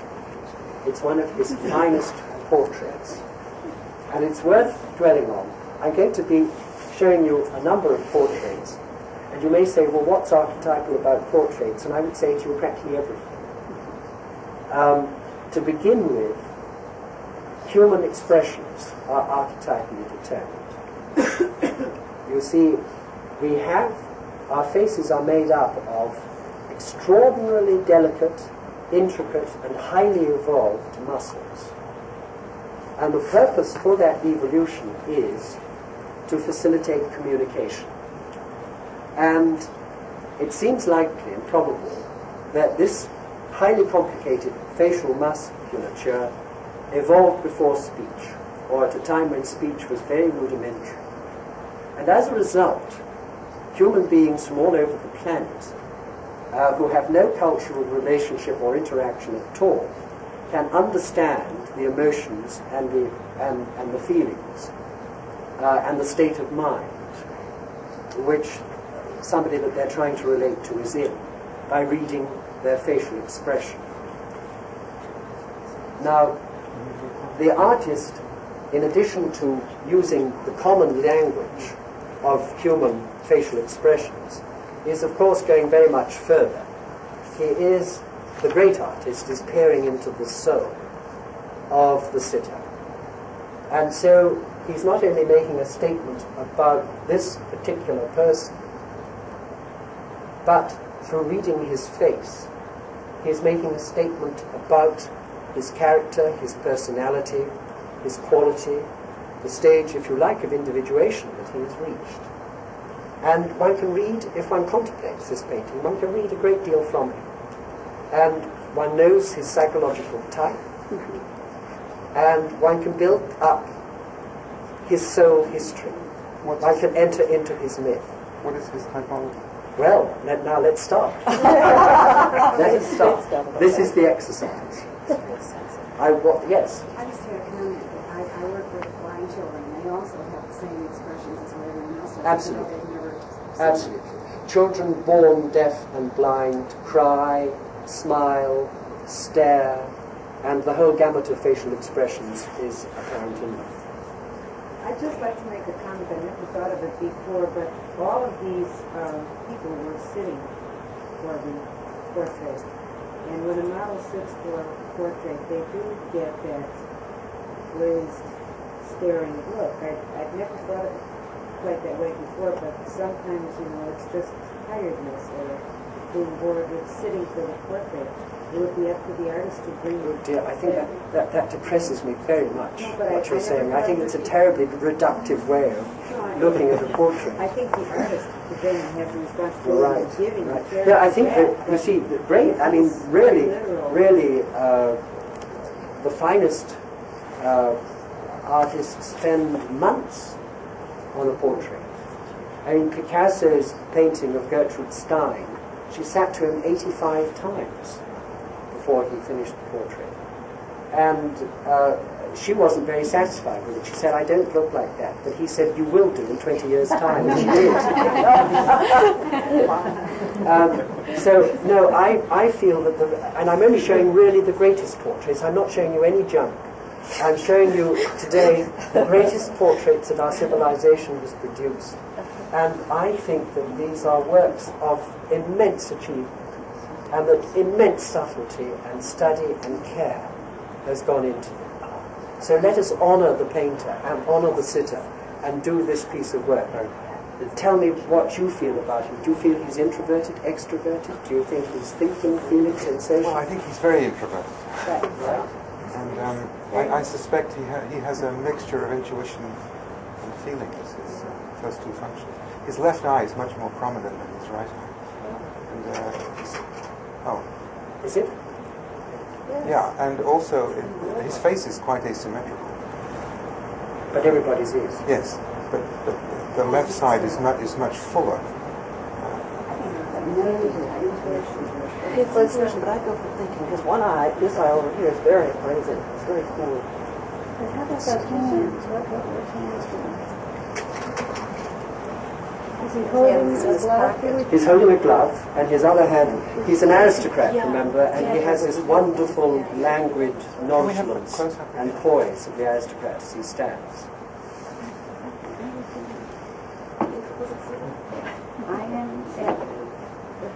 Well, it's it's awfully interesting. I don't know if anybody would disagree with this, but wherever in the world I show this to Jungians, they say this man is unquestionably introverted, he's unquestionably intuitive, and then there's a bit of a debate about whether he's thinking or feeling. But overall, the general feeling is that he is an introverted, thinking intuitive. Now, how old would you say he is? 20s, 30s. I would have thought mid to late 20s.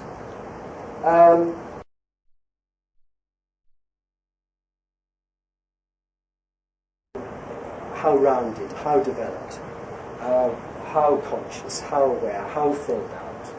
What do you think? Close up? Can we have the close up again? You like the close-up? I'm sure happy close-up.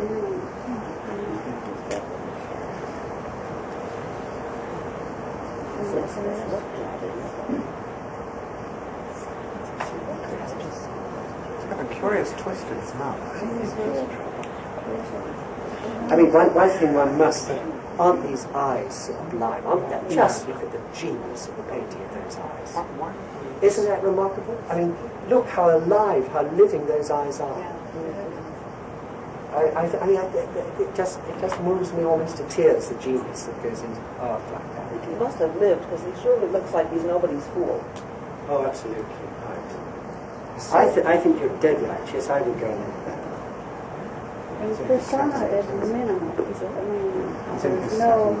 Right. No... He's real, isn't it? I mean, the persona, in as much as it's there, is a real reflection of the self, almost, one feels. I feel he experiences life fully, that he's in pain. I see pain in his eyes, in a sense of knowing the world and life, that kind of sophistication besides his worldly sophistication. Right. That's a sort of a real you could just sensitivity. fall right into those eyes, Right. Just fall into them. And look at his ears, and if it's the turn of the head. Let's look again. We'll go back and see what that looks like when you see the whole body. This chain is a symbol of aristocracy, like Hans Holbein did. Well, yes. Well, I mean, to wear a chain. chain like that, you'd probably be noble, yes, because it's gold. It's very Is it from the court of, what is it, Lincoln's court? It might be a chain of office or of status of some kind. Yes, I'm not sure. He's obviously an aristocrat, the way his bearing, I mean, his right. Just his but not an arrogant. morphology. Not an arrogant. No. We could amplify that chain archetypally. It may not be a coincidence that this may have to do with ananke, with necessity and being yoked and chained. I don't know if that's in there. Well, it could Maybe be, from who the knows, but office. one's got to be a bit careful because one's got to think of the time Yes. and his position and the fact that a man of his position would probably wear a chain. Yes. It also reminds me of the collecting links in the child's pattern of her dress. The chain somehow is the same pattern as the dress, and I don't know if that would be symbolic of anything. Well, yeah. But I noticed the patterns in the dress, and they were linked chains, and I thought that was interesting. Well, I think, you see, I think one really gets, when one contemplates this picture, one really does have the feeling of, well, really Renaissance man, this notion that it was still a stage of our cultural evolution when it was possible for a human being to be fully rounded and to know life and to be knowledgeable and filled with experience. I think that his sense, one of the things that one gets from this is that he's not just very sensitive and intelligent and well-read and knowledgeable and experienced about life, but he could be a man of action as well. There's that strength about him too. There is a sense that I get that the fist on the hip, though, of a sense of assertiveness or not arrogance, but at least a certain state that's in conflict with the sensitivity. It's not a real relaxed or assured. It's like a... Really, I find it very relaxed. I find that a very sort of relaxed position. It's a position which you often see. You don't see Anglo-Saxon men adopt it very often because Anglo-Saxon men, on the whole, tend to be very awkward in their gestures. But you see it, for example, in Greek and Italian males. They stand like a Praxiteles statue. And that hand very often goes there, and one leg goes in front of the other. And the other hand is left very relaxed in that sort of position. They have a very natural, sort of easy rhythm that Anglo-Saxons, on the whole, tend not to have. But this man was an Anglo-Saxon, but he was an aristocrat and had all that poise which aristocracy brought. Well, we better move. Yes. I find a problem in our reflecting upon this individual, this portrait, in the sense that this person is presented to us through the mediator of the artist, and therefore we're kind of dependent on the artist's perception of the individual. But isn't that what portraits are? Isn't that what we look to the artist to do, Yeah, to interpret the but person but for I us? also think that we're removed from it in our time to try and even determine his typology. I agree that there's that difficulty, but you see the remarkable thing is that we can nevertheless do it. That we get a remarkably high concordance of opinion about it. And that's the fascinating thing. See, this is really what I'm saying, that archetypes speak to us eternally. Through most of the paintings that we're looking at are paintings from the past. And that is quite deliberate, because really what I'm trying to say is that human life has always been the same. We always work a series of variations on certain basic archetypal themes. And so it doesn't matter what period a work of art comes from, we know a great deal about the life and quality of that person by using our intuition. I agree that there are those difficulties that get in the way, but they don't prevent us from doing it. That's the miracle.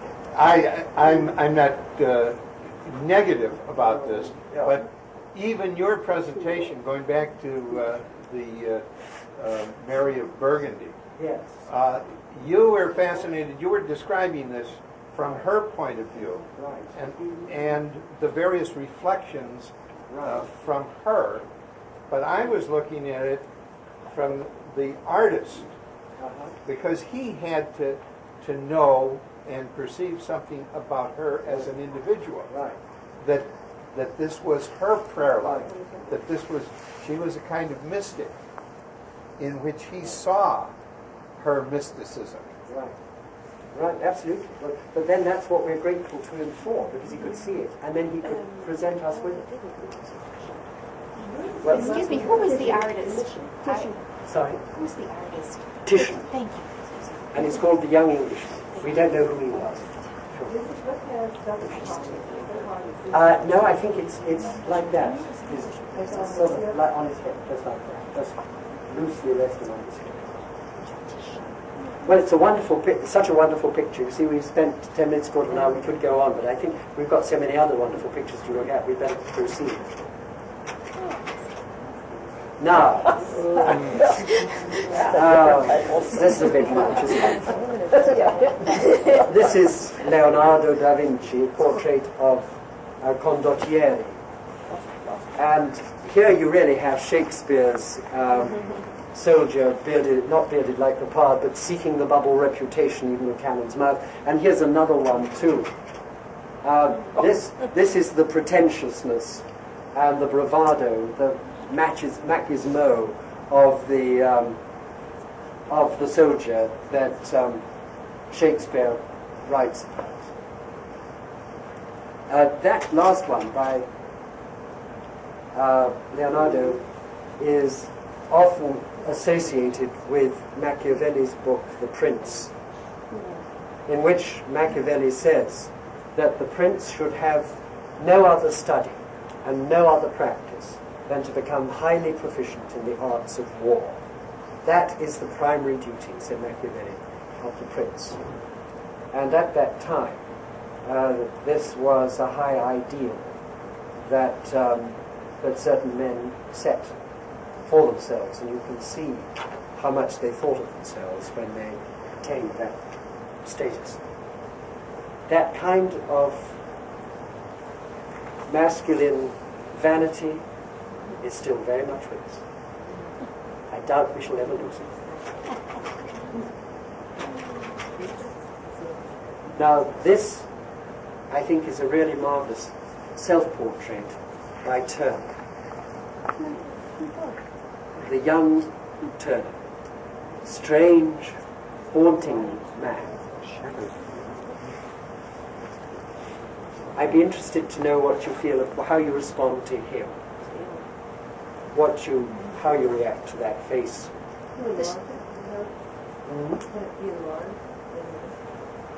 Can we enlarge it? No, I haven't got a close up of that. I'm sorry. The shadows under the eyes give me the impression that there's like something deeper, darker, troubling within. Almost mediumistic, isn't it? Almost what? Huh? Almost what did you say? Almost mediumistic. What do you mean by that? Well, that there's something almost clairvoyant in the intensity of those eyes. It's how it strikes me. This is the seascape Turner. That's right. Yes. That's right. Perhaps he just can't sleep through. But then that would be the same thing. I think he's making a very profound statement about himself. It's a very careful, reflective, I would think profound self-portrait. He's really summing up everything that he knows about himself, thinks about himself, or perhaps would like to think about himself in this painting. I think it's one of the finest portraits of the period. Youthful. Yes, yes. Is he representing himself as being very young, or No, was he young? He was young when he painted it, yeah. He was in his late teens or early 20s when he painted that. There's no body, there's no hands or arms. Well, unfortunately, the light conditions are so wretched that you can't really see.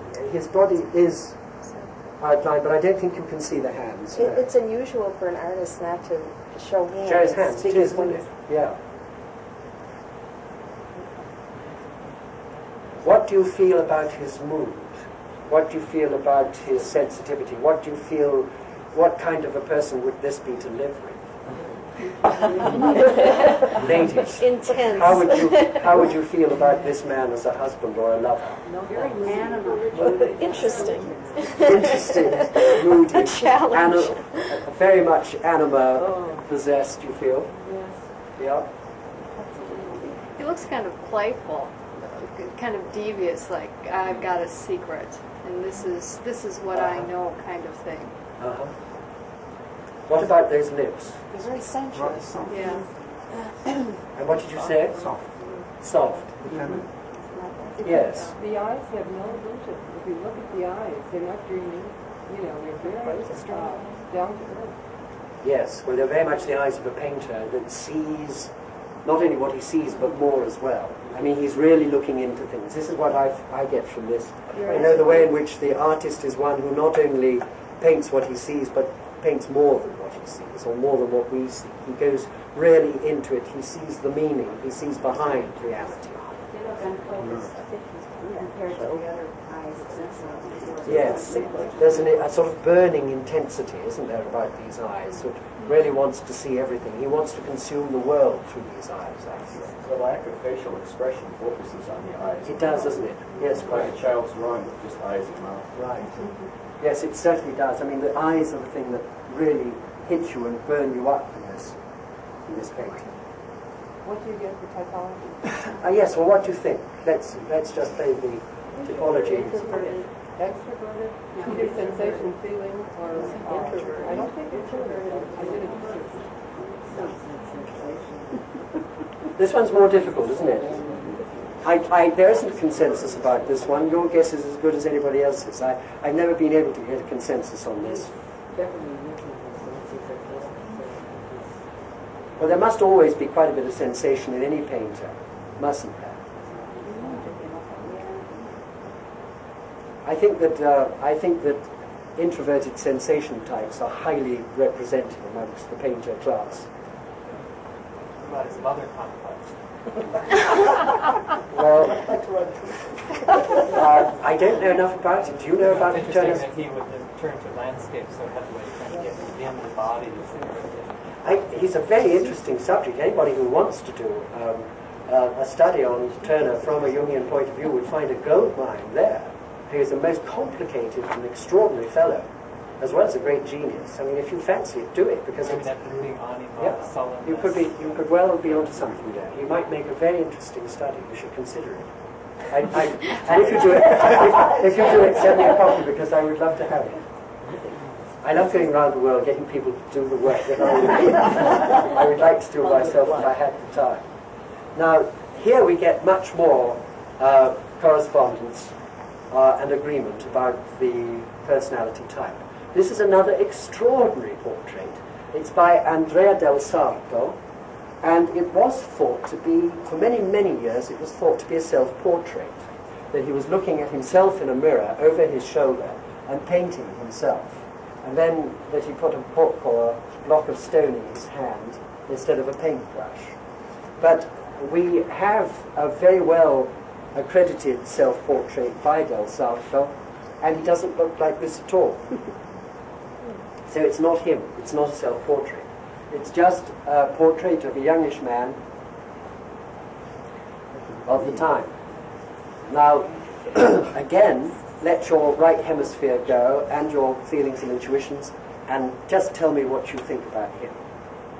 He's a terribly interesting character. I mean, there's a hell of a lot to this man. There really is. He's really quite something. Mercurial. He also is the soul of a poet or a writer, and he likes the books. He's an artist of some kind. He has a vicious. He looks, incidentally, I don't know if you feel this, but do you feel that we've sort of intruded on him, that we're really a bit of an intrusion, and he's sort of looking up saying, who the hell are you and what do you want? Do you get that feeling as to that we've sort of started? that he was preoccupied with what he was doing. He didn't particularly welcome our arrival and intrusion. And it's a very direct, straight sort of look, isn't it? I think he's paranoid. You think he's paranoid? That's how they look at me anyway. What, paranoid people? Paranoid patients. Well, maybe they have due cause. I'm afraid no whip springs to mind. Now, what do you feel about his personality type?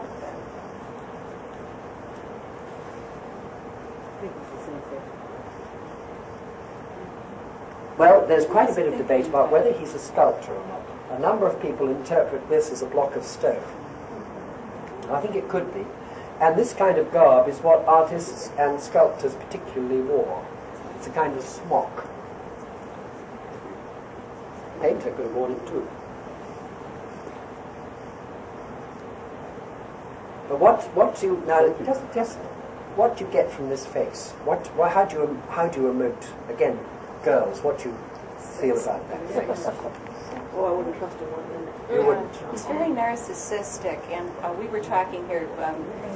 Marty said Romeo, and then he said Don Juan. I said, no, Romeo's committed. Don Juan is what he is. Ah, yes. Yes. Yeah. Yes. It's a Do you think? heartbreaker. I think so. Yeah, well, that could well be so. There's sort of intensity. There's a kind of passion in him, though, isn't there? Yeah, but Not to be trusted. more libido than passion and passion. You don't feel you get anything. I don't think I'd get anything from him. What do you think he'd the want to? narcissist, He'd make demands on you. Oh, And yeah. he's aware of what he wants. He's moved. Right, that's what he's lending himself to this. But you're not going to see him as soul in the process. No, You know, that's it's very closed. Uh-huh. to let you know who he is at all. Sorry. He's very selective. Yeah. He's controlled. Right. Right. He would not pay attention to anyone that he was, since he was Right. worthy. Yeah, now we're getting consensus again. I mean, these are the sort of things which most people, when they contemplate this picture and work at it, begin to say. And already we are beginning to experience him as a real person and build up a kind of percept of him as a human being. What sort of a future do you think he has? I mean, if he's going to live another 20 or 30 years, what sort of a future is in store for him? What kind of a man can you see him becoming? Lonely. He's not much development. It's like he's a complete. Unsatisfied. He was unfulfilled. Well, feeling unfulfilled is very often the beginnings of working towards achieving something. I don't think he'd be unfulfilled at all. I think he'd just go on merrily on his way from point to point to point to point and never progressing past that. He's very shrewd and observing, you know, a man of detail, I would say. Scrutinizes. He's got brittle narcissism. Yes. You think very I think he's narcissistic? got very brittle narcissistic Oh, defenses. God, yes. I think he can manage as long as they're not too challenged. But I think that he would become psychotic if he was stressed because they're rather brittle. There's a madness. Like He's aware of his Some people have had, after we've looked at this, they've told me the next day that they've had very powerful and disturbed dreams about him. That something gets into the unconscious in this man. That there's something demonic Yeah, exactly. He's very Yeah. psychotic. and powerful and stirring. He's insatiable. Yeah, was sort of thirsty for life. Yeah. Okay. Now we are moving on to the erotic stages of life. This is a charming little photo, and here's this nymph looking at us from under her chemise. It's a very charming picture. This is Rodin's The Kiss, wonderful, wonderful work of art, which really does sum up that sort of burning, passionate intensity of first love. This is a 20th century equivalent of the same theme by Brancusi, also called The Kiss. Is that union or merger? What is the title of this Brancusi? You know? The Kiss, as with Rodin. It's The Kiss. Oh, that one has stuck. It hasn't gone down. Can we push it down? Will it go? Move it forward and back. Well, I think it will need a little push because it's rather a thick slide. But when they're more equal like that, don't you think they could get that? There's something wrong with it.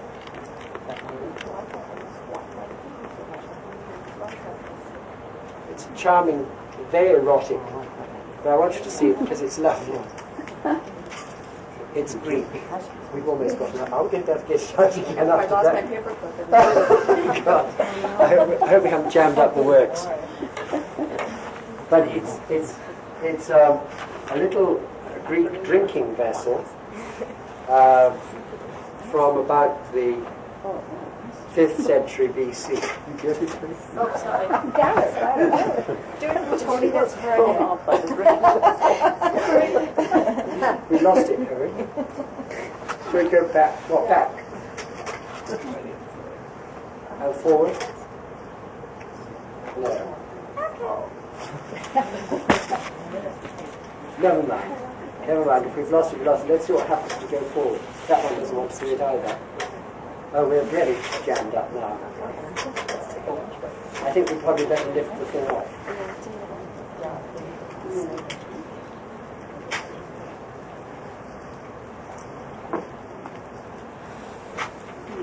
If only they'd make slides standard size, we wouldn't have this problem.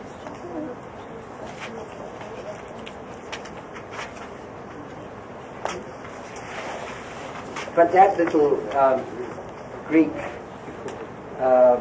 drawing is a joy.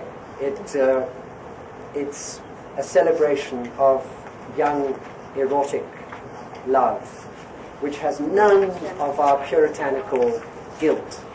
It's just a wonderful celebration of the joy of sexuality and eros in its sexual aspect. And it has a charming innocence about it, I think.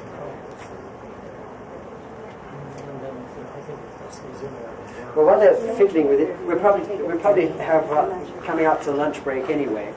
All I would say is that one of the psychologically important things that goes on looking at paintings is that, of course, we project a lot from our own psyches onto the painting. So part of what we are reading is the artist's intention, but also we are projecting things from our own psyche into the painting. And if we stay long enough with that painting, it is a transformative experience because we then take the projection back. And there are a number of paintings which have that effect. For example, I have known people looking at that Titian to have, afterwards they've quietly said to me that they've had an intuition of what it is like to be on the individuation path. That to see a young man who is somewhere on, further on, the young people have said this to me, that it's their first intuition, their first inner experience or feeling of what it means to be individuating. And there's another painting which a portrait which I'll show you this afternoon, which never fails to bring joy into my life and happiness if I'm a bit downcast. I know all I have to do is look at this painting and stay with it for 5 minutes, and my mood will be transformed by it. So what I'm saying is that really working with paintings, contemplating paintings, spending time with them, really does further the individuation quest. It's not just something that one does to divert oneself or to entertain oneself or give oneself pleasure. There is an alchemy involved, which can be of an intense spiritual quality. There is an art therapy technique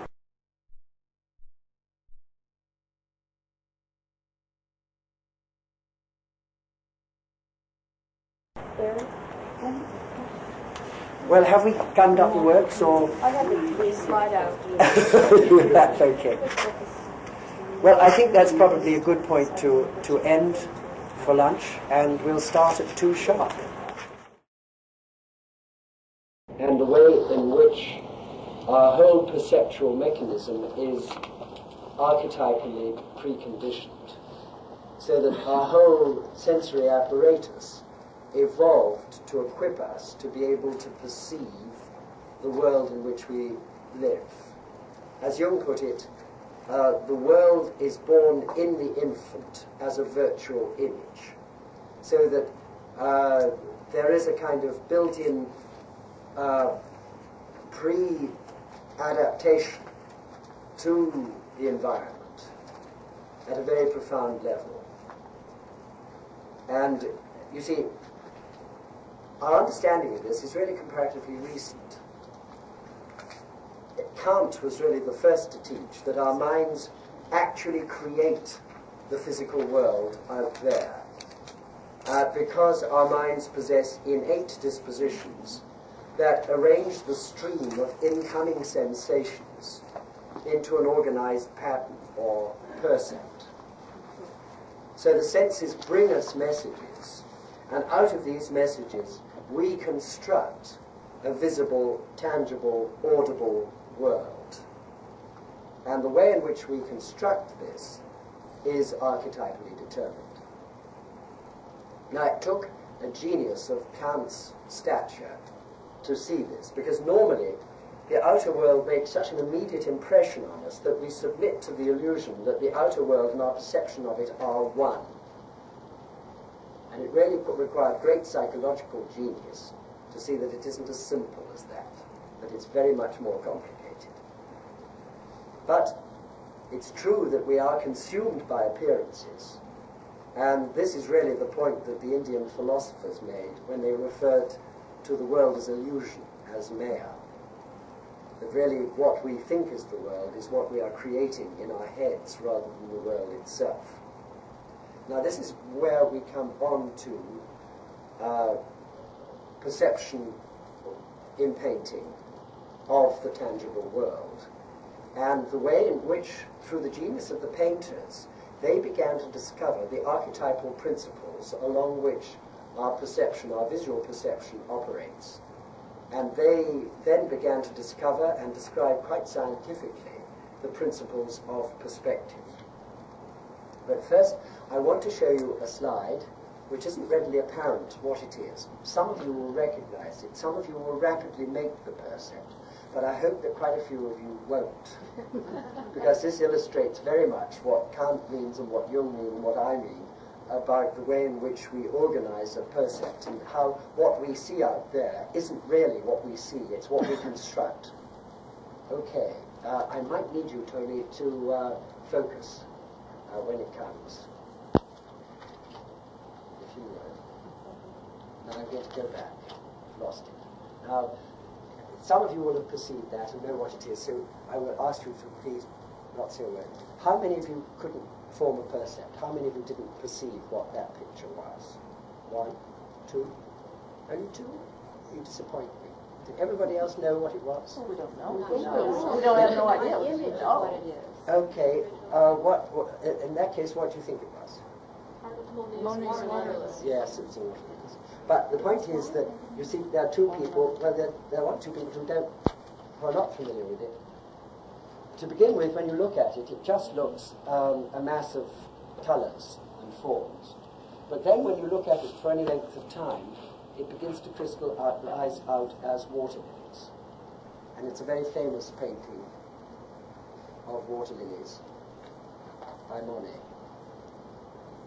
But it's an illustration of the point I was trying to make. Well, let's go on.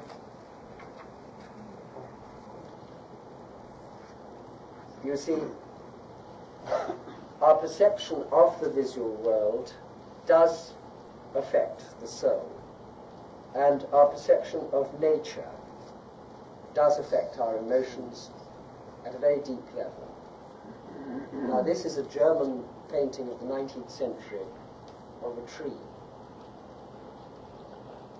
and most people find their feelings stirred by this painting.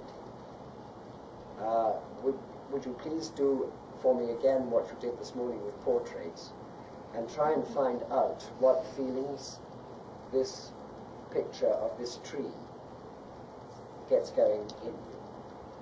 I'll come and look at it too. Seems to be stormy and passionate. Yes. But it is difficult to see, isn't it? Yes. Oh, it's all right. You can see it from here. You can't see it from there. You need to be right behind it.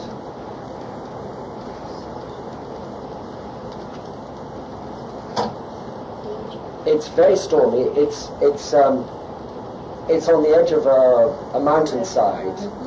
There is very much a storm in progress, and there's a very powerful wind, and the tree is bending under the wind and being tossed very hard by it, and it's obviously in a very, very exposed position. And you can see a wonderful, stormy, tempestuous, Germanic landscape in the background with something of a tempest raging.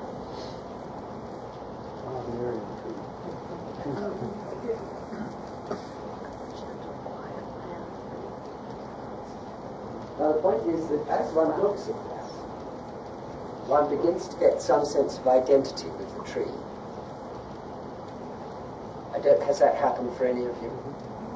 And what feelings do you have for that tree?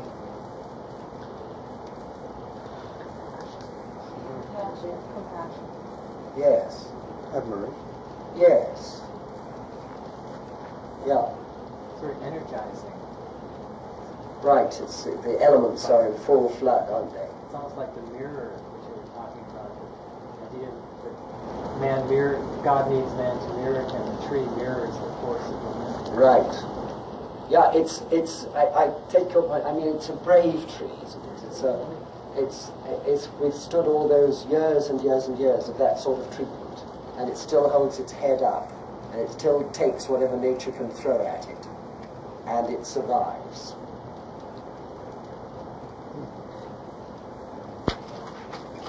Now, this is before the principles of perspective were worked out. It's ancient Egypt, and I think it's perfectly enchanting. You see, the artist wanted to celebrate the delights of this pool. It's a formal pool surrounded by flowering and fruiting trees with plants, water plants, and fish and water birds. And he has no idea of perspective, and absolutely no idea how to represent that scene in any realistic way. But he knows that all those things are there, and he knows their colors, and wants to put it all together for us. And in fact, it comes off. It gives us a real idea about what this pond was like. And it's a charming thing, but he's drawn a sort of plan, and then drawn the trees in, and the birds and the fish in profile.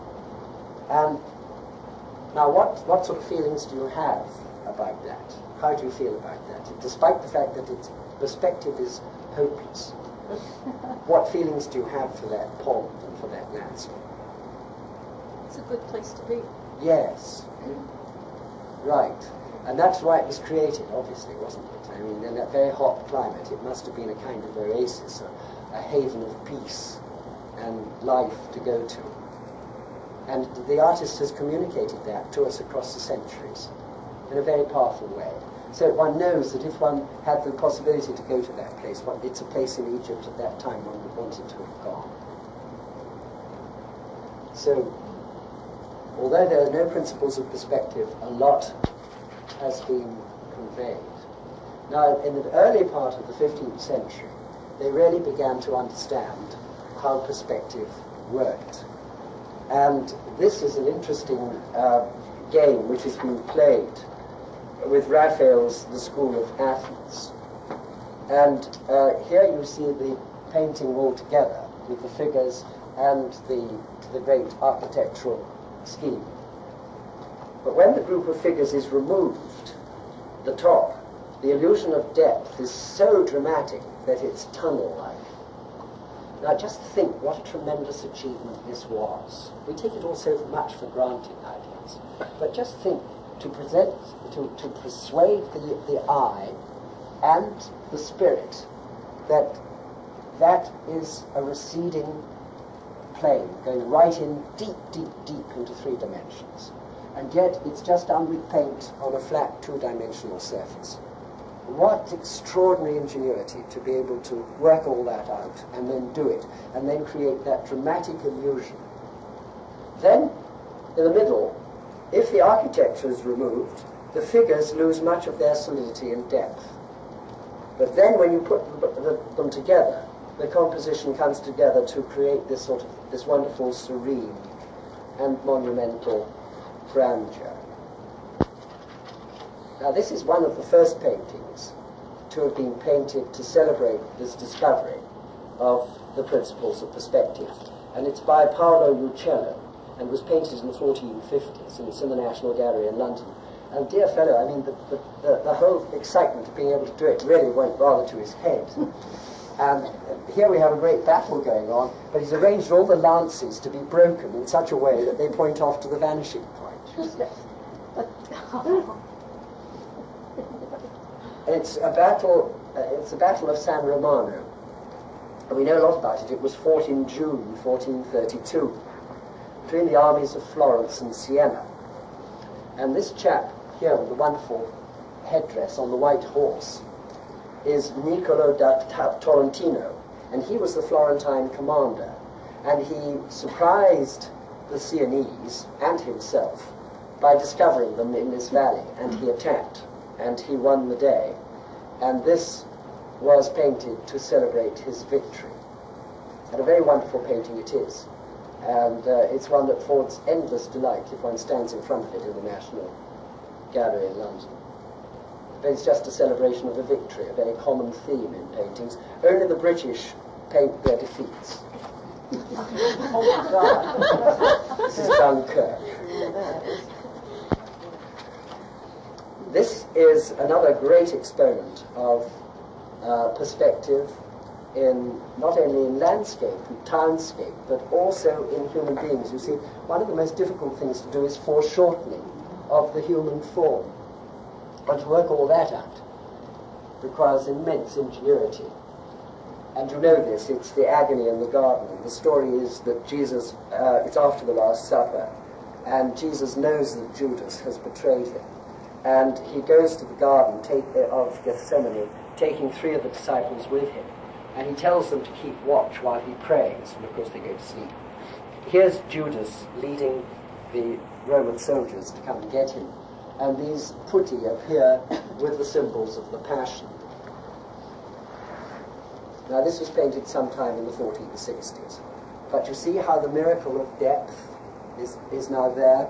The interesting thing is that it's right at the sort of changeover between the understanding that you have to paint everything according to the rules of perspective, and also the old medieval understanding that you make the most important people biggest. So he's got it a bit wrong. Although Christ is a bit further away than the disciples, because Christ is the most important person of the painting, he's painted him bigger. But nevertheless, we have this wonderful sense of depth and the principles of aerial perspective, the way in which light shifts to the blue end of the spectrum the further away you go, and the way things get smaller and go towards the vanishing point, is all miraculously there.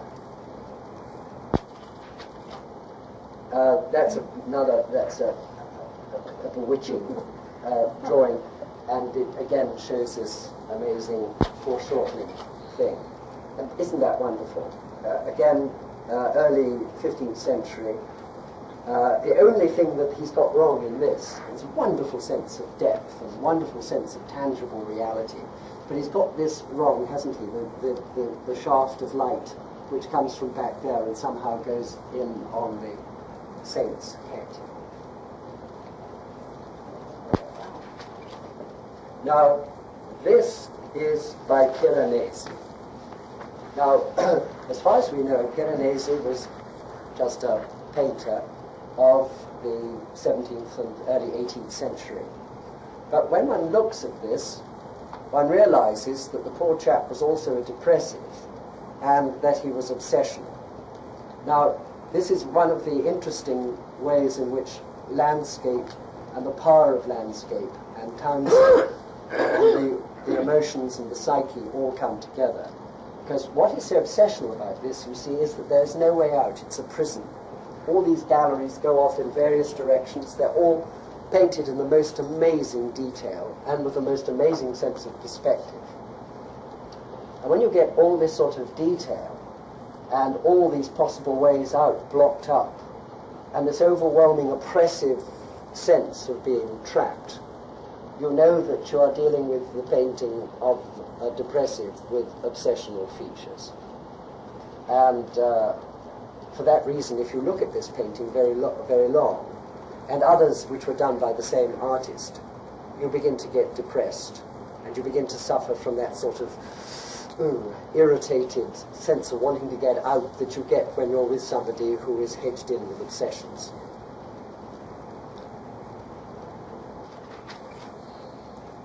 Now Escher again, who loved to play tricks with us, with perspective, just in order to make you dizzy. But again, it shows how you can manipulate the archetypes of perception in such a way as to create nausea, rather than delight or enchantment or happiness. And Escher was very good at that. If you look at this, you really get quite dizzy. It's quite upsetting. Another one who liked to play these sort of tricks was Magritte. You see, here you have a comb on a tiny bed with a big glass, and a wardrobe with an enormous shaving brush. And to begin with, you think that you're high up in the sky, but then you suddenly realize this must be wallpaper because of the shadow over here. So once you've got the principles of perspective worked out, you can then play with them and play tricks on your audience and upset them and manipulate them emotionally in all kinds of ways. Well, this is by Rubens, and it's a lovely, lovely landscape, and it's very much as it is now. This was painted in the 1640s, and here is the Chateau d'Estaing, and it's almost exactly like that to this day. And he bought it, did Rubens, for the last 5 years of his life, and he retired there. And it seems that his retirement was extremely happy. You're looking northwards towards Antwerp. Antwerp is just up here. And it's autumn.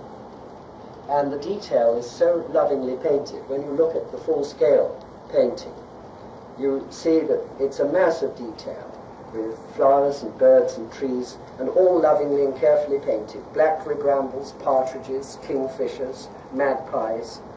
And on the foreground here, here's a cart going to market with all the produce. And then down here you see a single solitary huntsman with his gun. And that's Rubens. He's put himself in. He was a diplomat as well as a painter, and he led an extremely active life. He was always traveling about all over Europe. And it seems that he knew that he had to come home. He had to establish his roots. He had to have a time when he could come back and be where his life began in order to end his life. And I think that that is a very profoundly human thing. And it brings us on to the question that we were discussing over lunch, and why I've taken a break from the life cycle in order to go into landscape. Because it's deeply interesting, isn't it? Why landscapes matter to us so much. Why it is that we love them. Why it is that all the greatest painters have painted them. Why paintings by great painters of landscapes are so prized. One of the reasons why is the reason we went into this morning, that it is in a sense a transitional object. Through this painting, we can not only see the Chateau d'Estaing and the countryside towards Antwerp, but we can see it as it was then. It renders that wonderful landscape symbolically present to us now, as it was 400 years ago. But there's more to it than that, isn't there? Now, the whole question is, why does landscape matter to us so much? Why is it that we respond to it in such a deep way? I wonder if anybody has anything that they would like to produce as an answer to those very profound questions, because it fascinates me. I think it's a very important question. Yes? Well, I always consider landscapes or the other way around here as having the same spiritual energy that we have as human beings, and so therefore we're sort of like hooked up with each other. Yes? And another thing too would be that you put a spirit into something that is supposedly inanimate, you animate it. Well, like that tree that we looked at just now. Yeah. Exactly, that's what we do, isn't it? Right. So you're talking about a kind of primitive animism, almost a participation mystique, which lurks in us all. Yes, I go along with that. Any other contributions? See, one of the things which people say, and more of the developmental psychologists say this than others, that really all mammals come to imprint the landscape around where they were born and where they grew up, that it's part of the exploration drive, and that in a way our love of landscape is an extension of our love of our mother's body.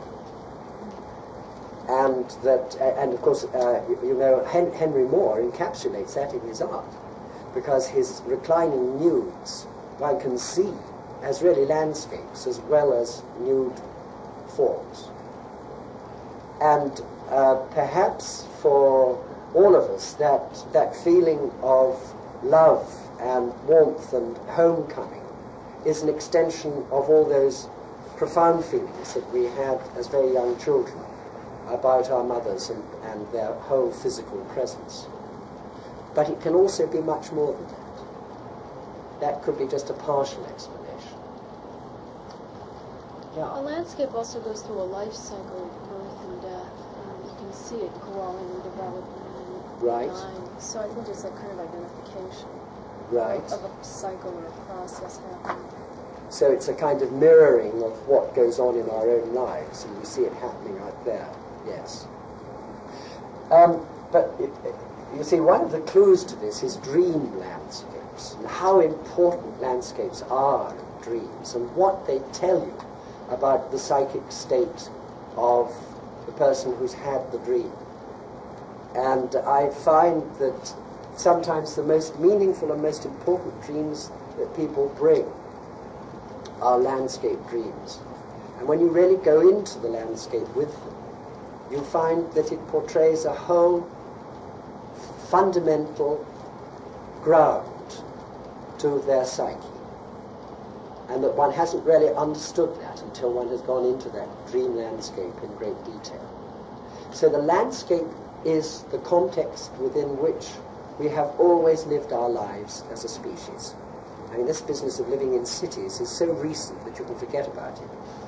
I mean, it doesn't really have anything to say to the archetypes at all, except that it confuses them. But where we feel most at home is there.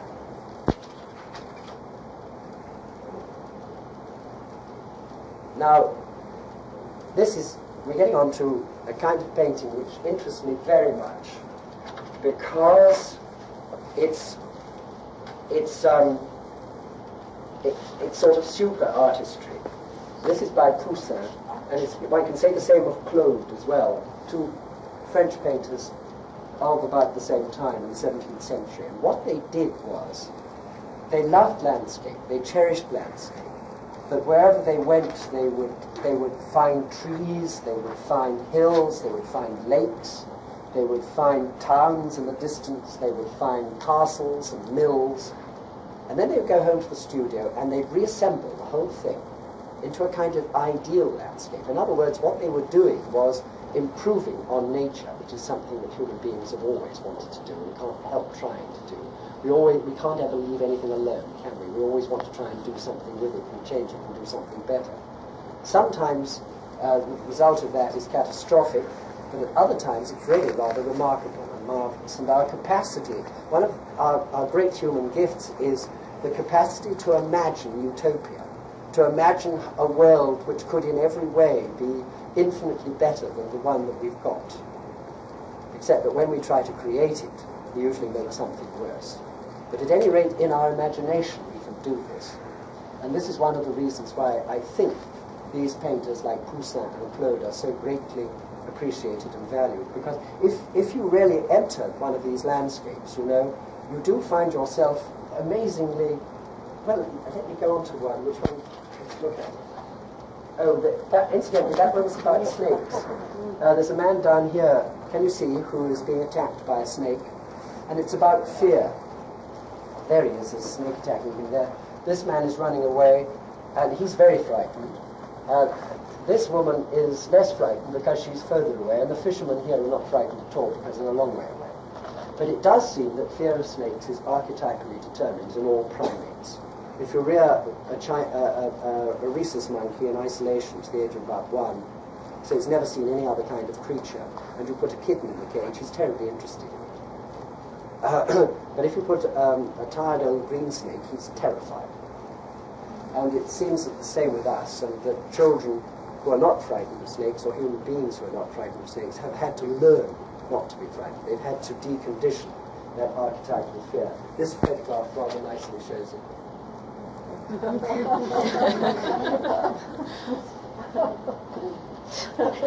that child has deconditioned, but that one certainly hasn't. Yeah. The serpent was used as an ancient symbol all over the world for the goddess. So how does this fit in with it being an archetypal image of fear? Well, I think they understandably. I mean, the numinous power of the snake symbol, gosh, that's about 10 lectures, isn't it? I mean, there is so much symbolism there. But no, it enhanced the goddess's power, the awe in which she was held, as well as expressing her chthonic nature and her relation to the profundities of the earth.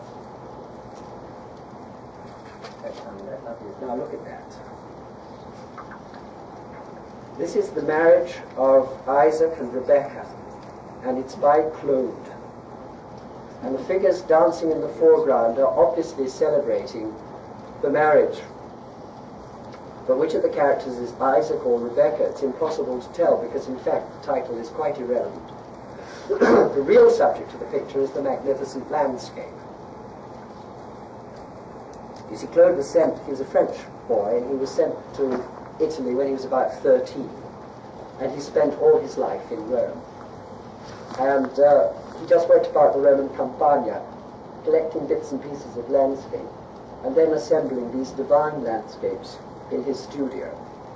And he created this extraordinary type of poetic landscape, classical landscape, and it influenced landscape painters through the rest of time. And in this painting, you see there's an amazing sense of depth and distance, and it's created by the placing of the trees and buildings in a diminishing scale on either side of the painting. There's usually some feature in the middle distance with all Claude's paintings, and in this case it's a mill here. And that helps to give scale. And the sense of distance is further enhanced by the use of colour. And the dark brown-green of the foreground, and the light green in the middle distance, and the pale blue horizon which blends with the sky. And all these cues are pressing archetypal buttons in the psyche. The genius of the artist lies in his ability to play the keys of our archetypally determined visual apparatus. And as a result, he releases in us the same emotions as we would actually experience if we found ourselves in just such a landscape. And that is his genius, and that is his power. And it's full of wonderful things. There's a lovely poem over here. I do wish the light was better in this room. I'm so sorry about it. There's cows here. There are a group of people coming to join the party on horseback here. There's a stream going way down here to power the mill.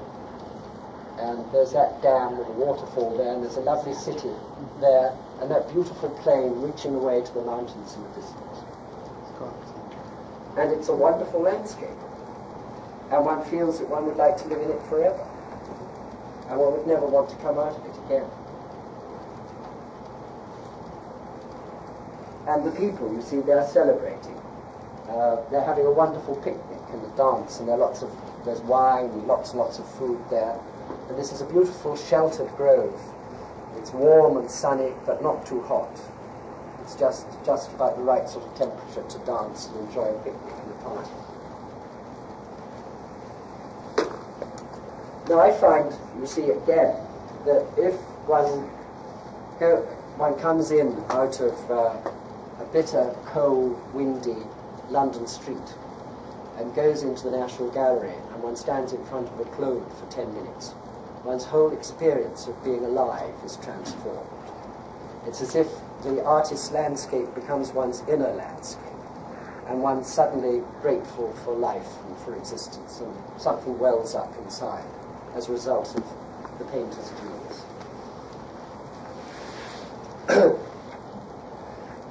We'll just look at one or two others. Cityscapes can do the same thing. I find particularly old cityscapes, not modern ones. I think the architects have committed such villainous crimes in the 20th century, particularly in my own country, where Hitler did enough to destroy our lovely cities, but that was nothing in comparison with what our own architects did after Hitler was defeated. And so there are very few places in the world left where you can be in a city and feel enchanted and delighted and thankful to be there and seeing what you're seeing. But in the 18th century and the 17th century it was rather different. And this picture of Rome is lovely, and pictures of Venice at the same time are enchanting. Well, it is a genre painting. That's a lovely Flemish painting of skaters in the winter. It's a tremendous atmosphere. That's of Henley-on-Thames in the 17th century, and I'm glad to say that that still does look rather like it is now. I mean, these houses are still there, all along there. They've widened the little path in front of it. This is the river, so that wretched cars can go along there, and the bridge over here has of course been pulled down and turned into a stone bridge so that cars can go flying. And there's another wretched road that goes up over that hill. But substantially the countryside and the town are similar, and it's still a delightful place to be. I like the rainbow as well. This is Constable, who had the most wonderful capacity not only representing the English countryside, but for catching the atmosphere, for catching the weather, which, as you know, any of you who've been there, changes from one second to the next. And Constable had the genius to catch it and to represent it as a living reality. I think, you know, if I lived on a desert island and I was allowed to take just one painting with me, it would probably be a Constable, because it would bring home to me home in a way that nothing else would. Not just the countryside, but the climate and the whole feel of it. These are all Constables. Now that is a Corot, and he was interesting. I love Corot because he was like me. He always played hooky from school, and he studied in. He was sent to Rome to paint landscapes rather in the manner of Poussin and Claude. But instead of staying there, he used to go out into the countryside and actually paint what he saw. And he wouldn't improve. He would just capture the whole atmosphere of it. And he's completely caught the Campagna as it is. And this is the famous viaduct, or aqueduct, which is still there. And this sort of scorched feeling, and the heat, and the fact that you know that cloud is never going to produce any rain. It's just going to go away. He's got it. And then we come on to much more modern.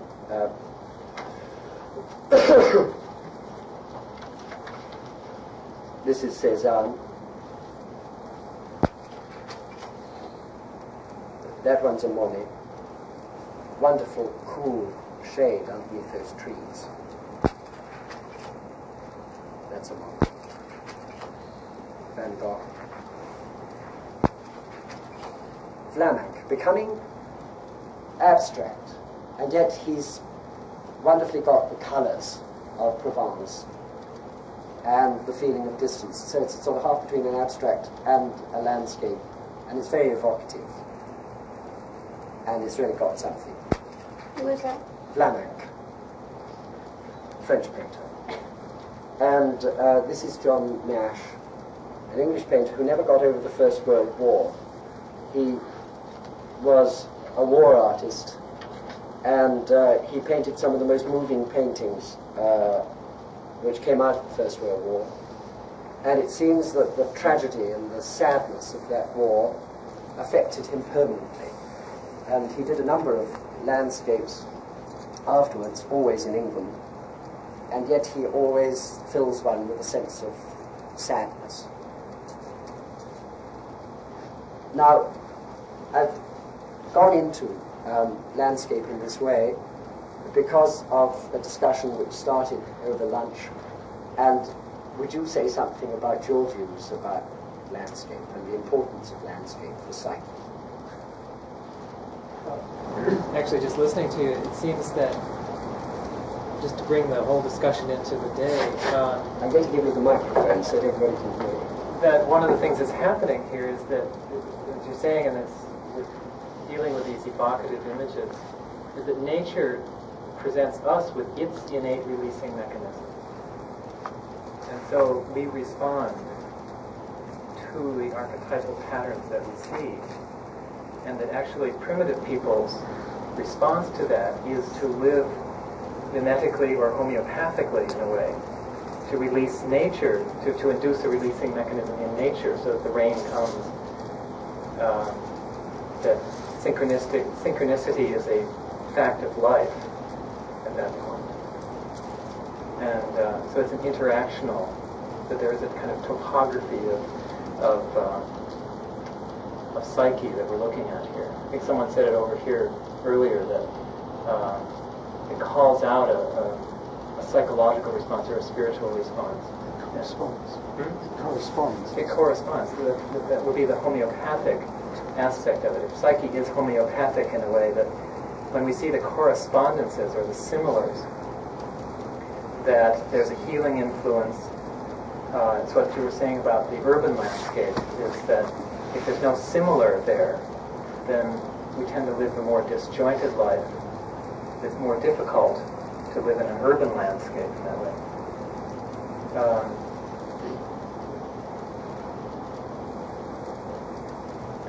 I think I absolutely go along with that, and I think that I feel personally affronted and wounded and attacked when I know that a piece of the countryside I love and have always known and loved is up for development.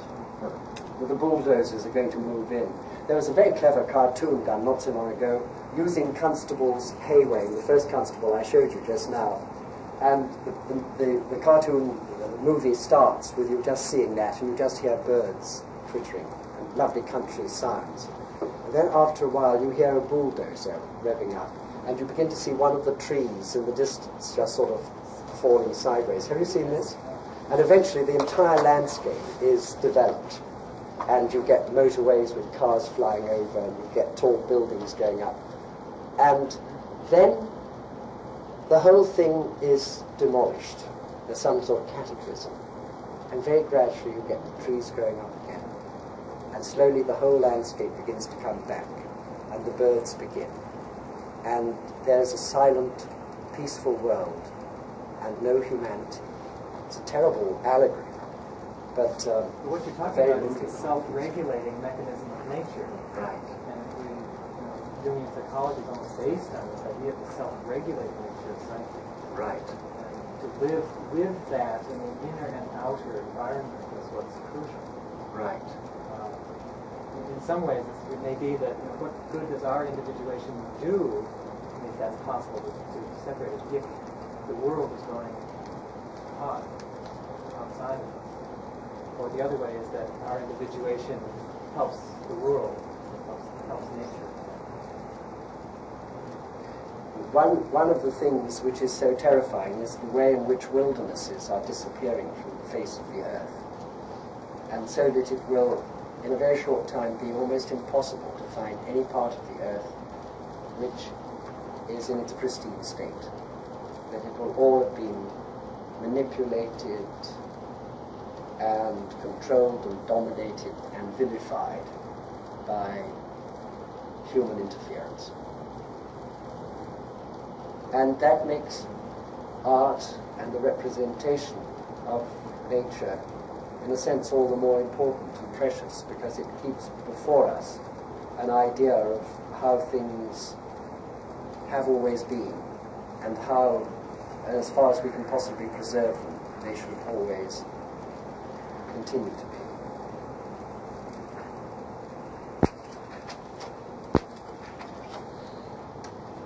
just wanted to go on to water and how important water is for everybody, and particularly the sea. I don't know about you, but one of the things which moves me most about the sea is to see the light shimmering on those little waves. This is a bonar. It's an interior in the Mediterranean region. This is a girl who's going to feed her cat, called a bowl of milk. Through this balustrade you see the lovely Mediterranean and the sunlight dancing on the waves. That always gives my heart a lift to see. Now that is not Bonar, who is it? I can't remember. Boudin. And that has really caught the north coast of France most wonderfully. It's at the end of the century, but it's exactly like that today. And that is by an English painter, Dice. It's called Pegwell Bay, a recollection, October the 5th, 1858. And it's near Dover. You can tell that from the white cliffs. Or the greyish cliffs, actually. That's how they are. Now, what is it about sea? What is it about the coast? Why is it that it moves us and that we love it so? Is it the same as landscape, or is there something more?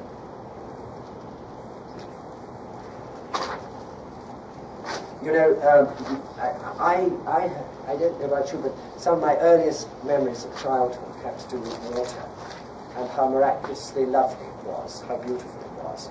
And obviously, you see, water has always been of central importance to human beings, as it is really to any animal. But when you're hot and thirsty, and you come across a beautiful little stream where the water is very pure, and you see it purling down over the stones, it's one of the most enchanting sights you can ever see in the world. Pools and ponds, as well as sea and lakes. They all are very moving. And Jung had exactly the same thing, if you remember.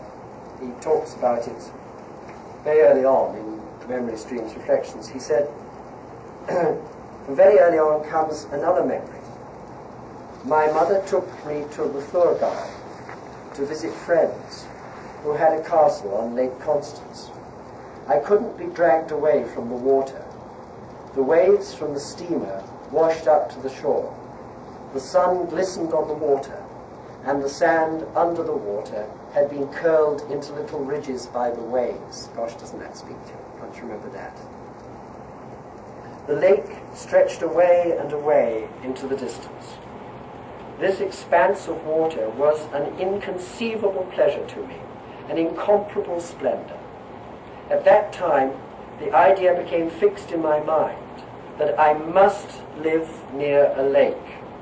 Without water, I thought, nobody could live at all.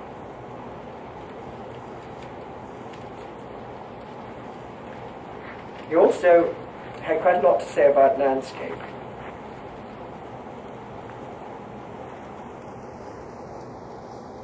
He talks about his number 2 personality, that it was already when he was a child, it was grown up, old, in fact, sceptical, mistrustful, remote from the world of men, but close to nature, the earth, the sun, the moon, the weather, all living creatures, and above all, close to the night, to dreams, and to whatever God worked directly.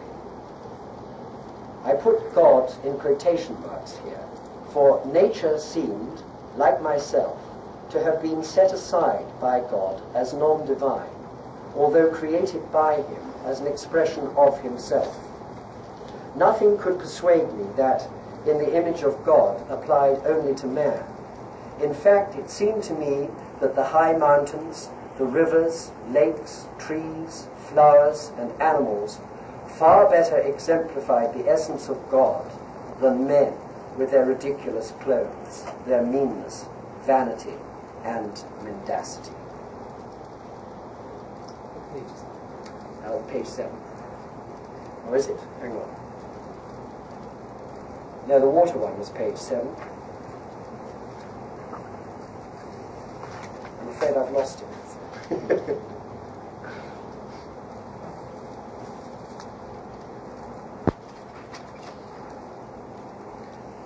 This is by a great Dutch painter, Van Gogh, and he was perhaps the greatest landscape and waterscape painter of the early 17th century, and he created wonderful mood and a sense of drama with his seascapes. And he usually did it by making a dark statement in the foreground. And he loved skies. He loved them so much that he always put the horizon at least 2/3 of the way down the painting, so that he had plenty of room to do this wonderful sky that takes you off into the distance. But I don't know about you, but that gives me a wonderful sense of tranquility and peace.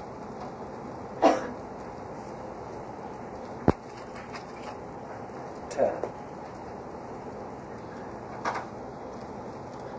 Which brings up all the mystery of water and reflection. It almost looks like his face, doesn't it? Oh, in what way? Not his actual face, but that same kind of brooding, the eyes. Uh-huh. Yes, that's right, actually, you're right. It's got that feeling. You're quite right. I hadn't thought of that. Now, that's Narcissus. Now, that's a very wicked one. It's quite the reverse of what we were saying about Narcissus lunchtime. This is by Daumier. And I just put this because there is one sense, you see, in which when one talks about water symbolism and water as being one of the universal symbols of the unconscious, there's an awful truth about it, that when you peer into the water, you can't really usually see in very deep.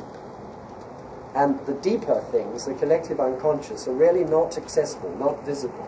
All one can see is a mirror of the persona and of the ego, and a bit of the personal unconscious. And when I showed this, I just put it in because it's funny, when I showed this to a young analysand of mine, she said, he's obviously had a Freudian analysis. Which is a very partisan thing to say. But really what she was implying was, and I think it's very true, that superficial forms of therapy, and I don't include Freudian analysis in that, do rather do this to people and turn them into this sort of emaciated kind of person which is just a sort of pale replica of what they could be.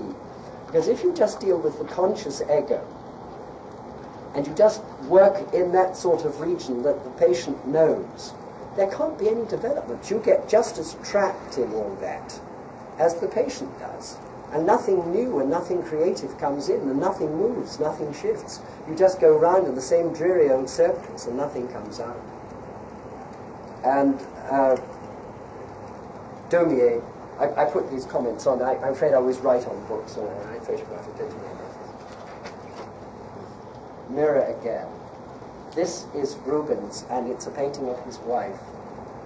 And there she is looking at us in that wonderful, provocative way, over her shoulder. Eyes. Who is this? That, I can't tell you. It comes from the front of, I don't know who painted it. It comes from the front of a book by Desmond Morris called Man Watching. And eyes are so important, and particularly in psychiatric art.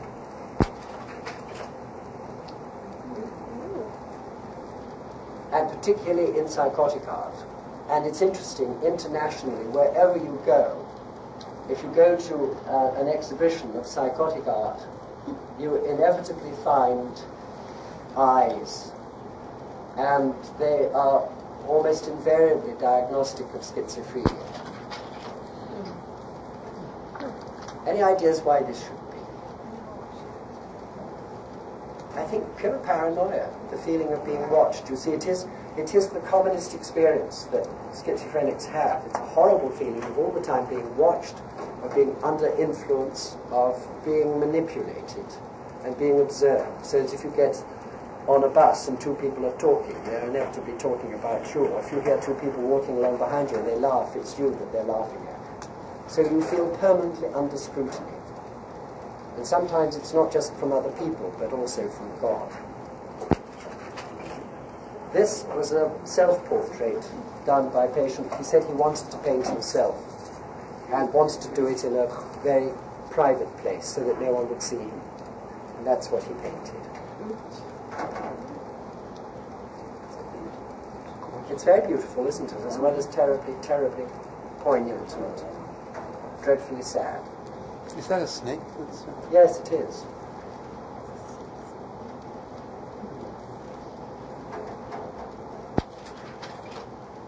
The eye of God. The mystic eye. These are all psychotic paintings.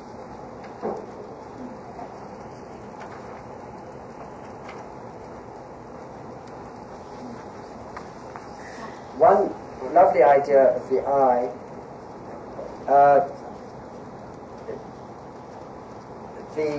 in the Eumenides, Aeschylus says that when we go to sleep, our eyes turn inwards. They revolve through 180 degrees. And then they light up our souls, and we can perceive in our sleep all the truths that have been hidden from us during the day. And I think there's a wonderful, wonderful imagery in that, a wonderful truth in it. And I think meditating on a work of art can have much the same sort of consequences as working on a dream. Well, we will just have a short brief break. And again, this lovely man, Bruegel, and it's a village wedding, and he's got the spirit of it wonderfully. And there is the bride. She looks rather smug, doesn't she? She's got a man. And these are the parents, the bride's parents. I'm afraid father's rather dwelling on the price of the dowry. He doesn't look particularly happy, but neither of them do. The celebration afterwards, the junketing, the dancing. I love this, how wonderfully galumphing it is, isn't it? It's none of your courtiers dancing as stately minuets. They're really having the time of their lives, and they're fun. And don't you love this? The bagpipe player and his fan sort of crooning, bringing him on, getting him to. There's a close-up of it. I've seen this sort of thing happening in Greece, in village, right up in the mountains, where you get not a bagpipe player but a bouzouki player, and you get his fan who's saying, you know, more, just doing this. It's wonderful. And an Egyptian feast. Feasts, archetypal. All societies known to anthropology have feasts. And usually they mark important stages in the life cycle. But more than that, they can also be ways of stressing the cohesiveness of the group and of reducing tensions within the group. But feasting and festivals and junketing and celebrating is something that all human communities do, and it is of the profoundest importance to them that they do it. Now, Chagall, lovely painting. A young man and his love on a bed of lilacs. But they are not growing, are they? They're cut. And they're in a vase. And this is a classic example of how one has to meditate on a painting. Then as one meditates on it, it all begins to come clear. And one really feels it, one gets it. If you meditate on those lilacs, you know, after a while you get they're so wonderful. You get an auditory, you get an olfactory hallucination, and it's a warm summer's night, and there's a river, and the moon is reflected in the river, and there's a bridge, and there's a city.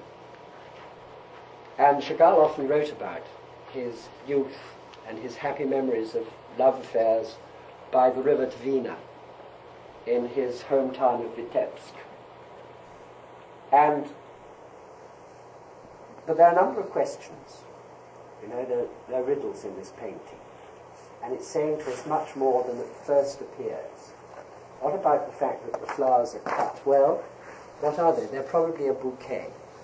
an appropriate enough gift for a young man to bring his beloved. But you see, they are also cut flowers, and they perish. At the moment they are wonderful and fragrant and fresh, but how long will they be so? Rather like the ecstasy of human love itself. And then her breasts and the moon's. Now what's he hinting at there? The archetypal union between woman and the moon, and the idea that the moon presides over love. So you begin to... Is it also a full moon? They're full moons, absolutely. Yes. Right, wholeness, perhaps, yes. We also begin to decline. Yeah, right. It's at its peak, at its utmost, and then it will decline. That's right. The more one looks at it, the more one stays with it, the more one thinks. Were you seeing more things as well? I know. Yes, what were you saying? I was saying there's a moon in the abdomen. See that circle? Oh, yes, I haven't seen that. Again, fullness. Also, there's a red and white symbolism, which I think brings in the masculine, feminine, so conjunctive. Perhaps, yes. Yep. That's a lovely thing about Chagall. There is always so much there. The longer you stay with the Chagall, the more you get. He's really a marvelous painter. The marriage contract. Swiss.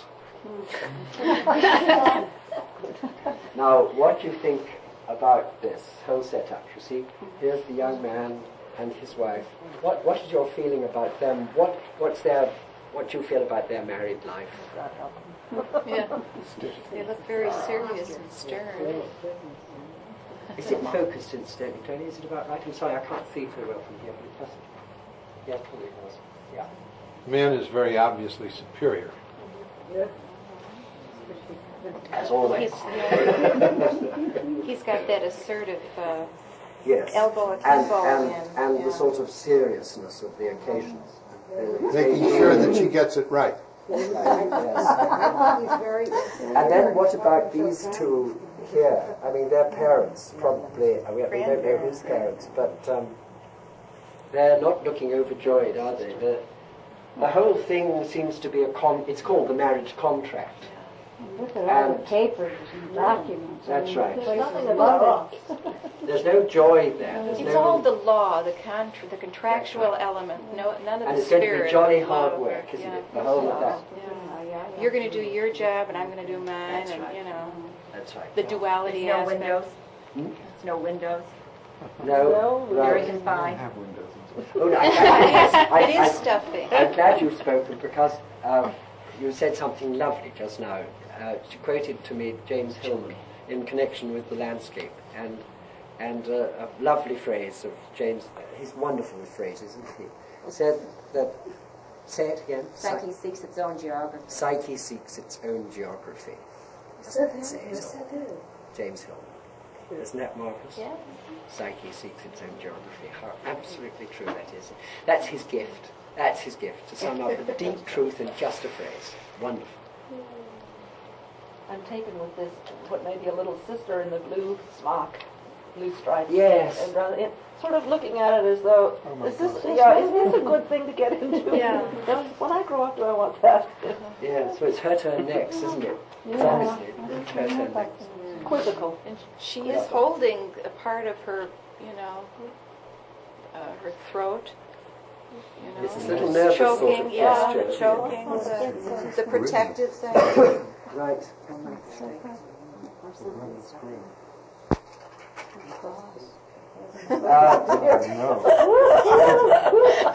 So stylized. Change it. What is it about that you don't like? It's comical. Now, why is it funny? Funny. Yeah, it's highly stylized. It doesn't feel like it feels like an indoor. Well, it's essentially an 18th century couple painted in the setting of their land.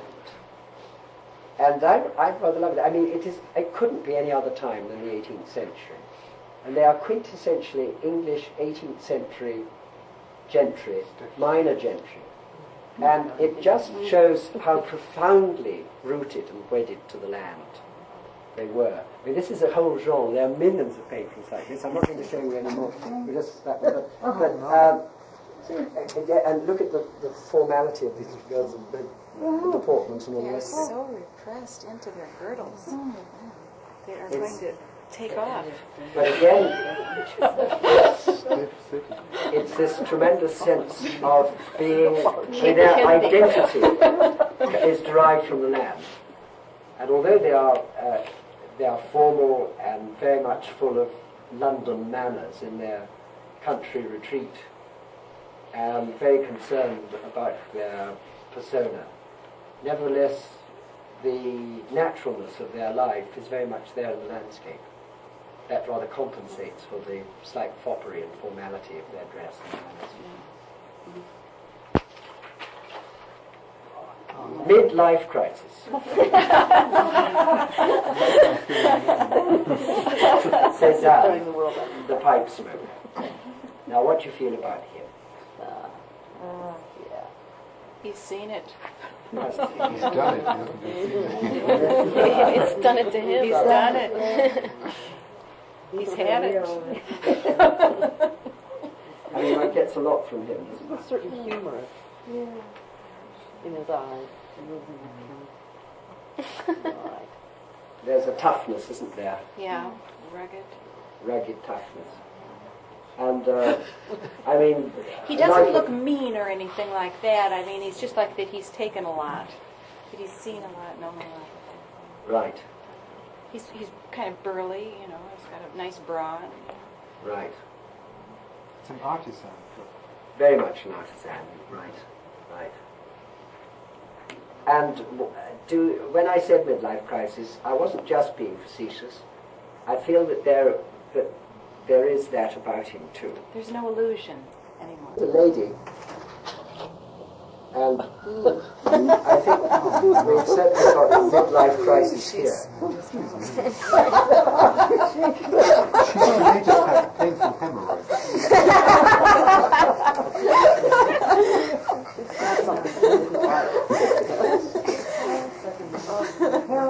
Her daughter stayed out too late. She's in what's called a snit. Now, what do you think about her? I mean, tell me her soul history. Oh, my. Soul sister? She's the one who was signing the book.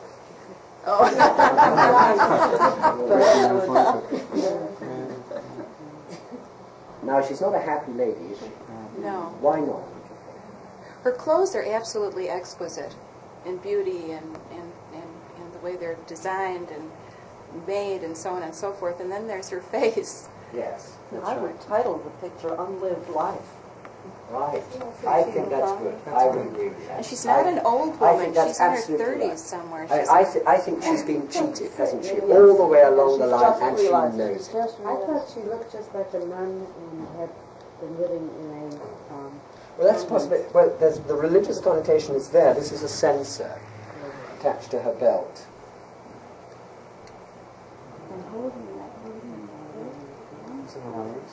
Is that a rose she's holding? It is a rose, a Yorkist rose.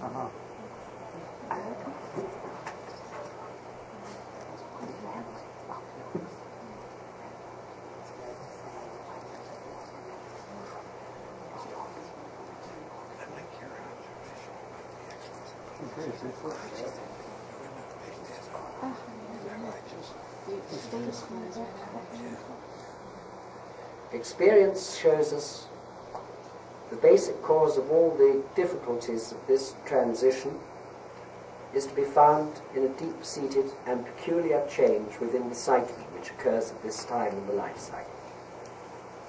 In order to characterize it, I must take for comparison the daily course of the sun, but a sun that is endowed with human feeling and limited consciousness.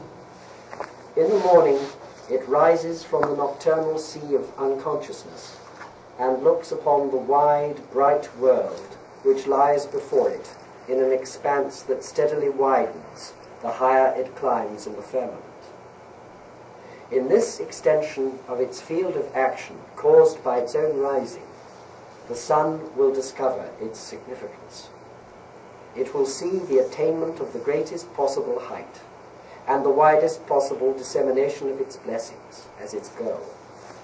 In this conviction, the sun pursues its course in the unforeseen zenith. Unforeseen because its career is unique and individual, and the culminating point cannot be calculated in advance. At the stroke of noon, the descent begins. And the descent means the reversal of all the ideals and values that were cherished in the morning. The sun falls into contradiction with itself. It is as though it should draw in its rays instead of emitting them. Light and warmth decline and are at last extinguished. All comparisons are lame, but this simile is at least not lamer than others. A French aphorism sums it up with cynical resignation. Si jeunesse savait, si vieillesse pouvait. If youth knew, and if age could. Fortunately, we are not rising and setting suns, for then it would fare badly with our cultural values. But there is something sun-like within us, and to speak of the morning and spring, of the evening and autumn of life, is not mere sentimental jargon. We thus give expression to psychological truths, and even more to physiological facts.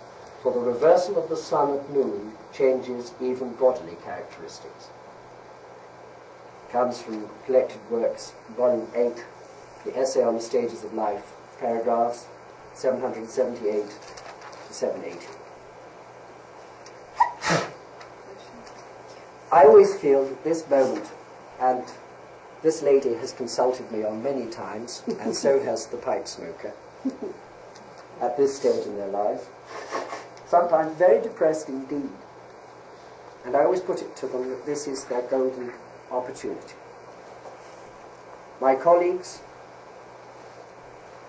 give them pills to anesthetize the depression and the anxiety, to bring about what Jung beautifully described as the negative restoration of the personality. In other words, to knock them back where they were before this happened. And I always feel, in the true Jungian ways, I'm sure you will all agree, that this is the golden opportunity. One has to say, now look, my dear, what have you missed? What is all this unlived life about? Why haven't you had it? And what can we do about realizing it? What are all the blocks? How can we release them? Where is all that creative soul, all that self that wants to come out and wants to live and hasn't had a chance? And if we can only work through that and do that, then that face changes.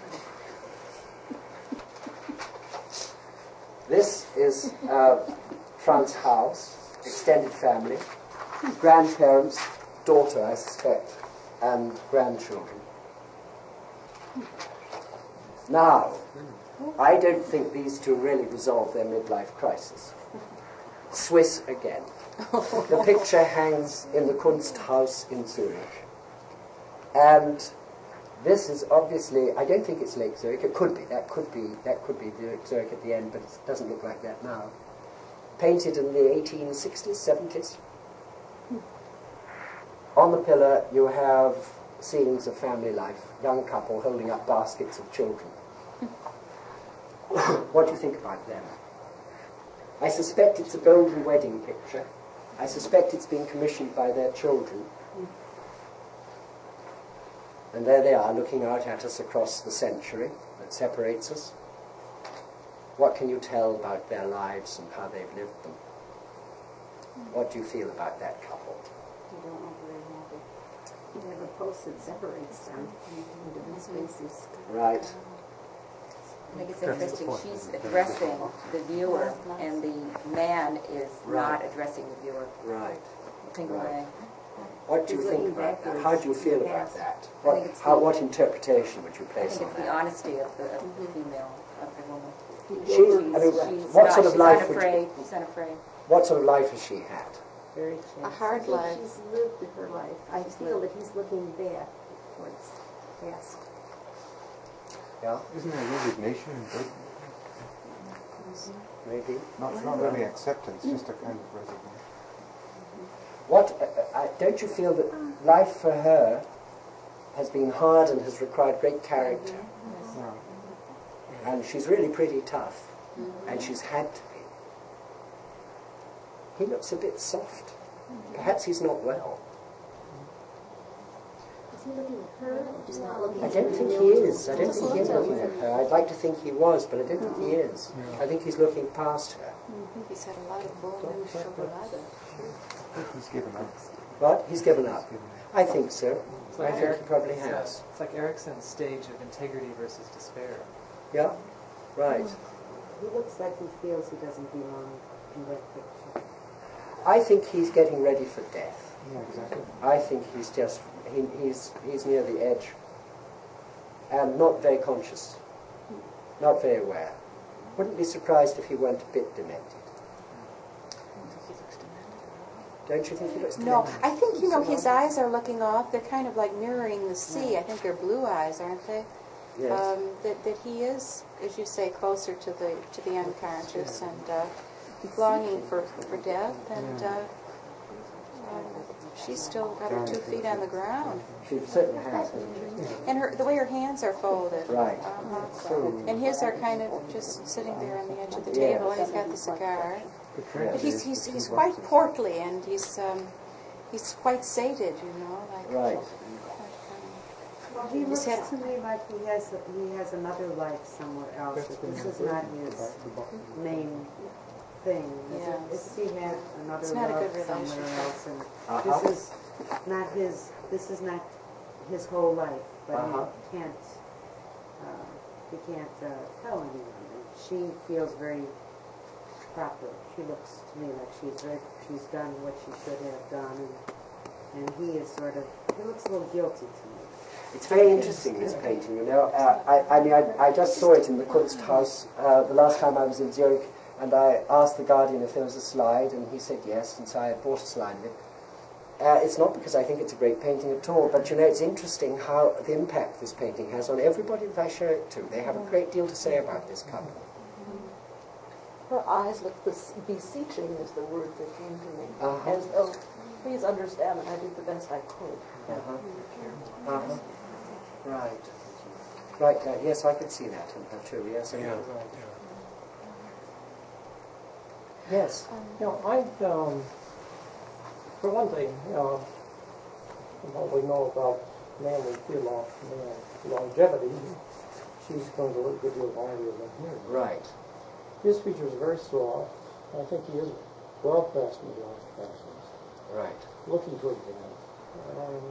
She's probably right in the middle of it. I don't think they're at the same stage at all. No, I think that's right. I think that's right. What's the significance of the curtain behind her? Well, perhaps that it would. I think it must be an artistic convention that if it weren't drawn, you would have her head against the sky, and you see his is against. I think it would have upset the balance of the painting. I think it's the tragedy of people that have not really bonded, in life, in a marriage. That it's a contractual union, and they never have really bonded.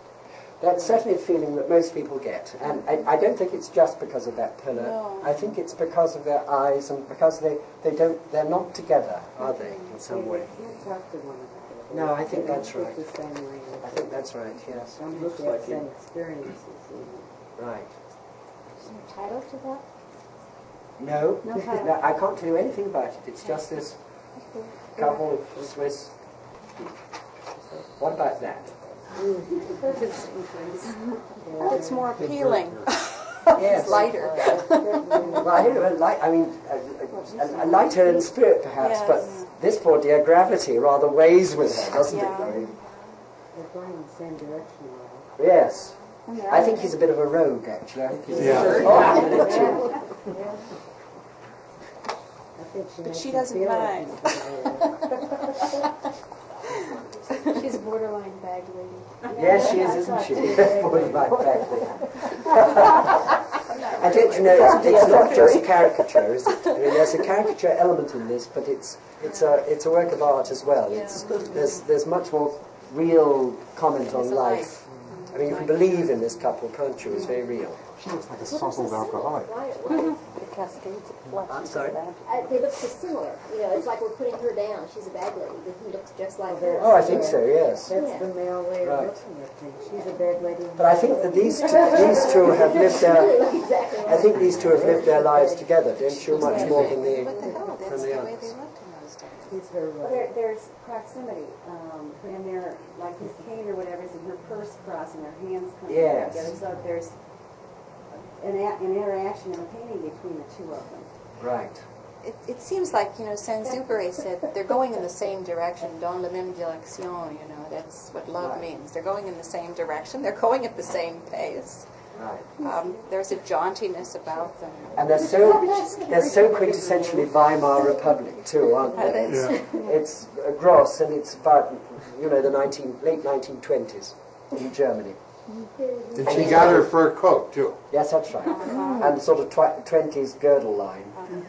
But even though they're going in the same direction, it's like she is moving downwards with all those downward pointing things, and he's moving upward. And I don't think it's just a, you know, derogatory to say she's a bag. I mean, but it's like the way, you know. He's got a jauntiness about him, hasn't he? Whereas she's really rather weighed down. Well, he's very much she's heavier. To make him feel like a rogue. I think so. He gave him all that good feel. Yeah. Not everyone wears those loud fine hats either. Not everyone wears those loud fine hats. He is a rogue. She thinks he's cute, so that's anyway. Here we intrude on a 17th century Dutch interior, and there's quite a story going on here. It's St. Nicholas Eve, it's December the 6th, and in the 17th century that was the time when children had their presents. And St. Nicholas would send his servant in those days down the chimney, and children put out shoes, and St. Nicholas's servant came and put their presents in their shoes.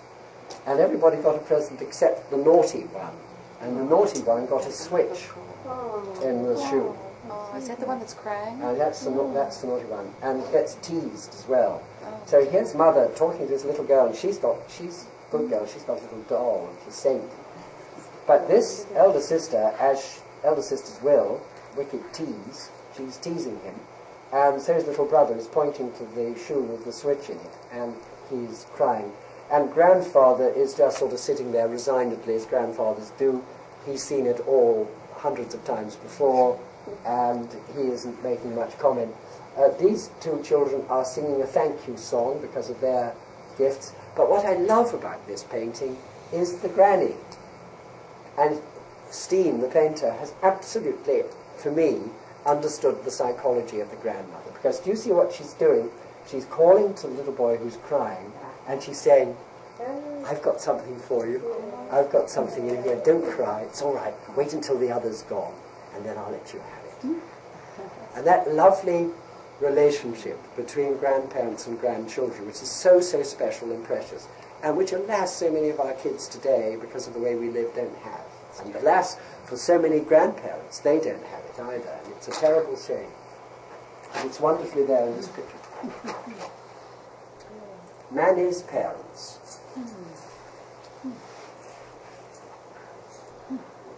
What do you think about that?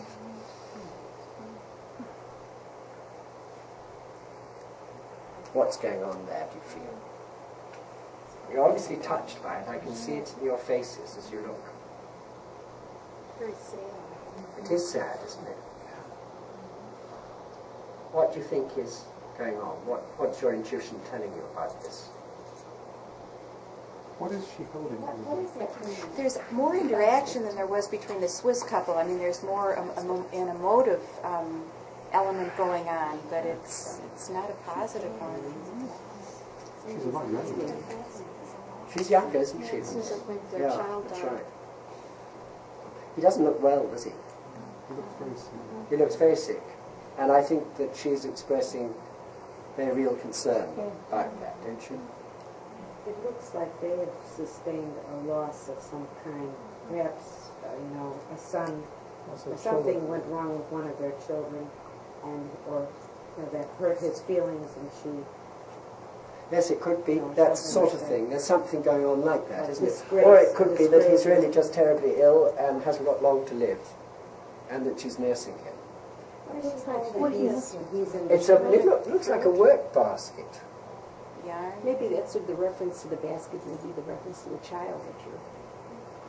Well, it's like a son has disgraced his Huh? father. Well, that's projected. His hand has a sense of Determination. anger or it doesn't look like an ill hand to me. Or it could be pain. Or he could be stubbornly angry and cajolous. I've seen it when a kid disowns his son for, having done something, and the mother is trying to say, really, she wants to be with her husband's side, but still. That strikes me as on her part as a pietà. Without knowing the history of the thing, it's like a loss of child.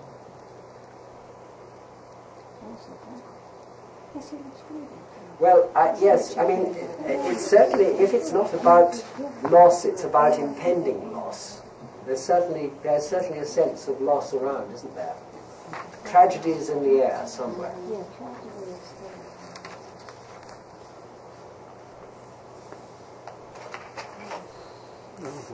Now this is Cézanne, the old woman with the rosary. Parkinson's.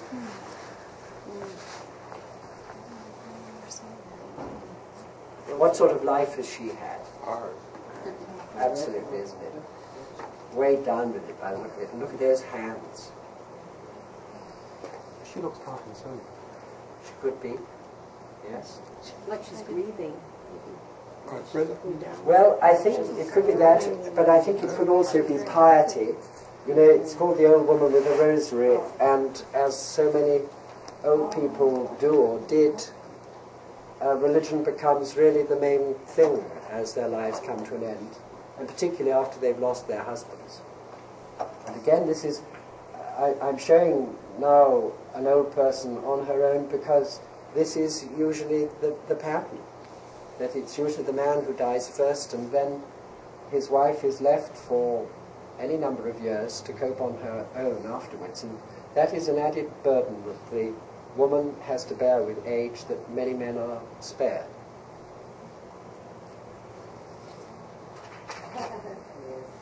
Another wonderful old lady, and this is, well now, Doesn't the man dress like that? I thought in the Dutch.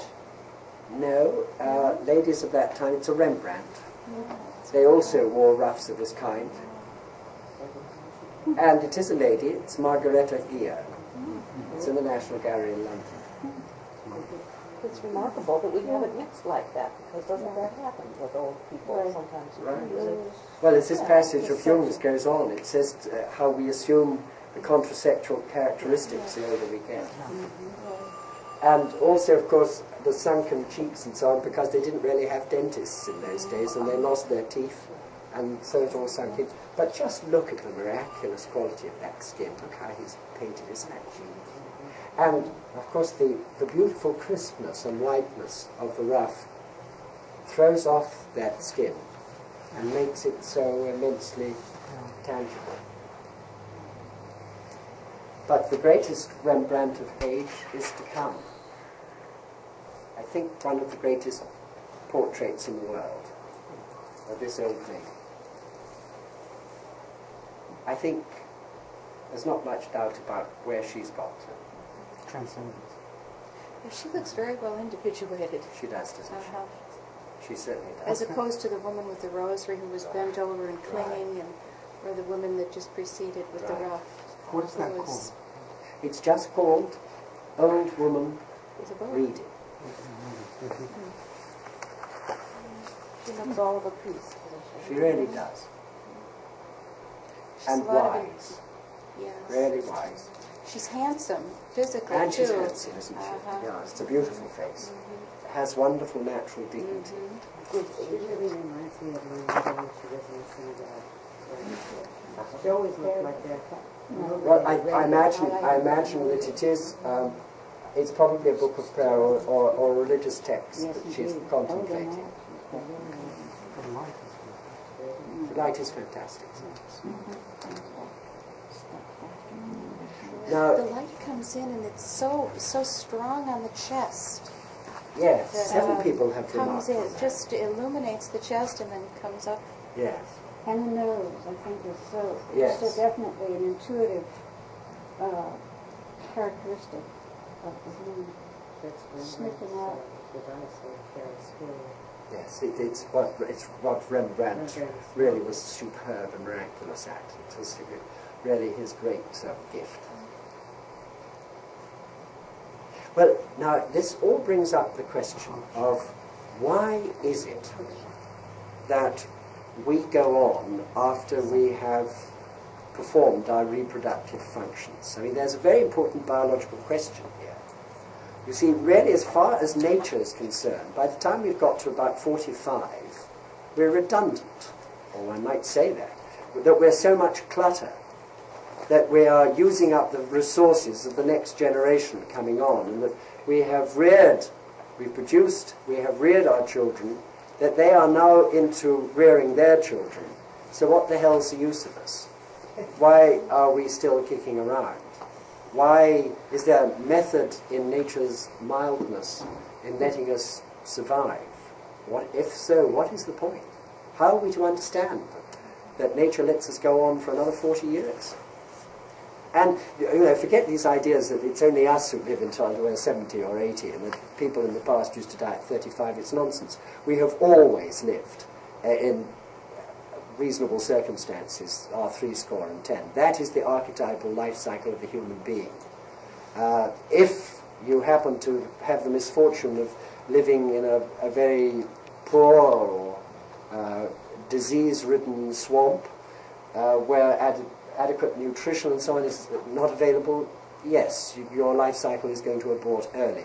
But given optimum conditions, human beings have always lived until they were getting on for 70.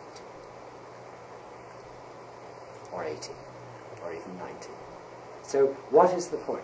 Are we the only animal that lives a long time past our reproductive? You ever thought about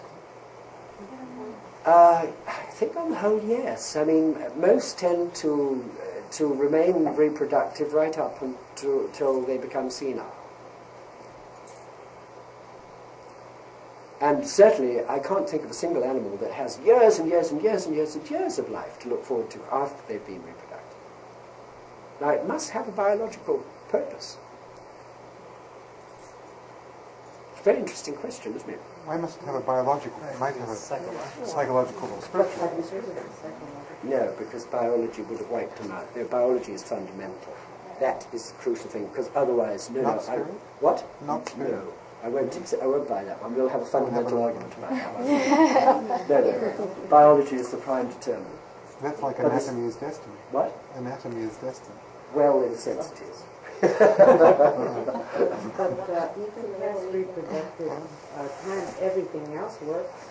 I mean, the eyes, the senses, the rest of the body is still working. But I'm sure that there must be a real function that we have to perform, which is of biological necessity, or if you like, if you'd be sick at that one, that is of fundamental necessity for the survival of the population.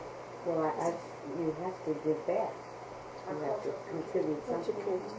Wisdom. Yeah, you see, I think the key to it is we have to look back before we had books, before we had writing, before we had computers, before we had universities and libraries. What happened? How did you pass on all that was known in the culture? And how did you sustain the tradition of the community? I think it was the old people were the repositories of knowledge and wisdom. So that if you were stuck, if you didn't know how to resolve something, or if you didn't know what to do, then you went to the nearest wise old woman or wise old man and you asked them, and they knew. They were the ones who carried all that knowledge. And it was in the second half of life that they brought it to its fullest fruition. And I think that is still true today. And I think that those who are most alive in the second half of life are those who really take on that cultural role, that cultural responsibility. And it's no, I think that, you know, sometimes we hear people say, well, look, we've got universities, we've got computers and so on, we don't need old people now, they're redundant. Well, it still isn't true. I mean, for example, I can think very clearly in my own life how much I need wise older people to advise me. For example, in neurology, which is a subject which fascinates me. Whenever I need to know what the latest neurological work is in a certain area, I don't go to the library. I don't feed the stuff into the computer and get all the references. I ring up or I write to Jim Henry in Los Angeles, who's well into his 70s. And he is very, very wise, and he's read all the stuff, he knows all the work that's going on. And he will say, now look, forget about what so-and-so is doing in New York, forget about all this stuff which is going on in Berlin.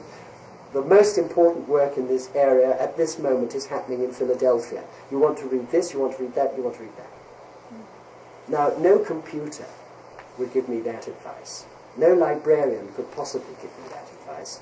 And no number of hours spent sitting in libraries looking up all the references could help me to do that. I need Jim Henry.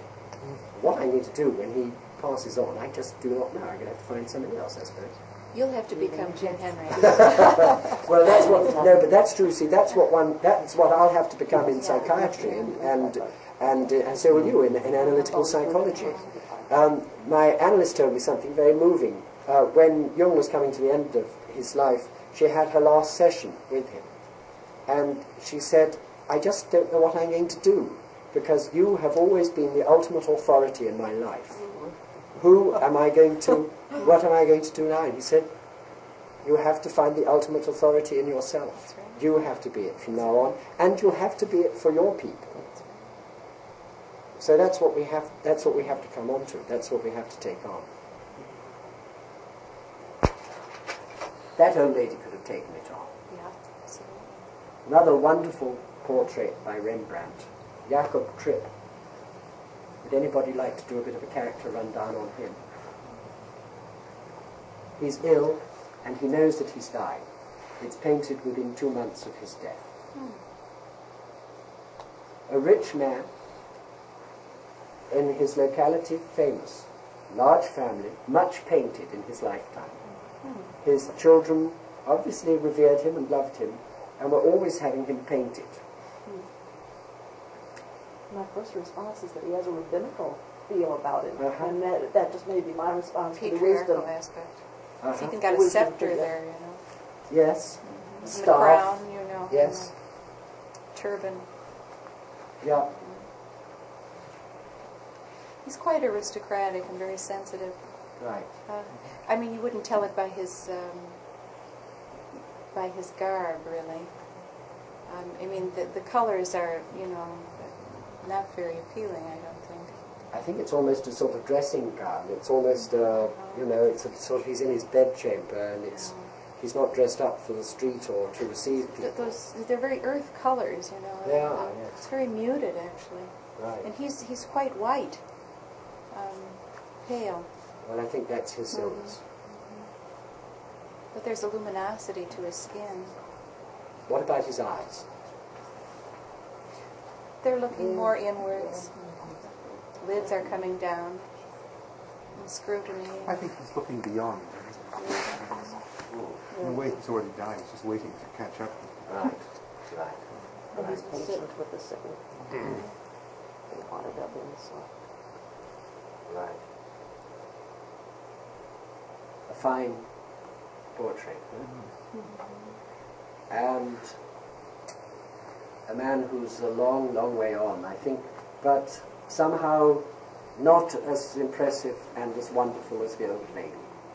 For me, she had so much vitality. Well, you know, if one's talking about seeing individuation in people at the end of their lives, I think that she is the most individuated lady in a portrait that I have ever encountered. But I don't think he's far off it, you know. I think that there's some very special Well, quality. they're entirely different types, actually. Yes, they are. Right. Leonardo himself, in old age. What about him? What a face.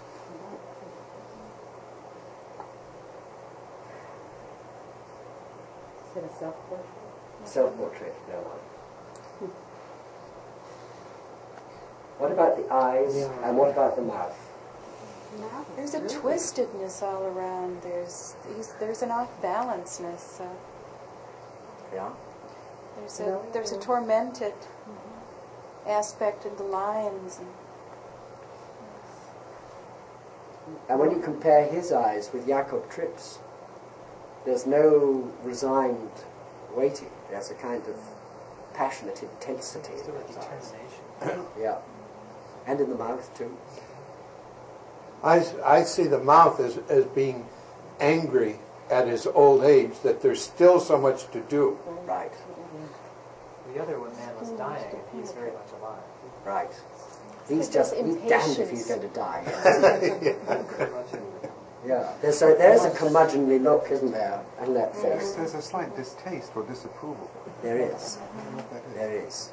I agree with you. Disapprobation. There is. So the eyes are also, one is going one way and one the other, kind of in a,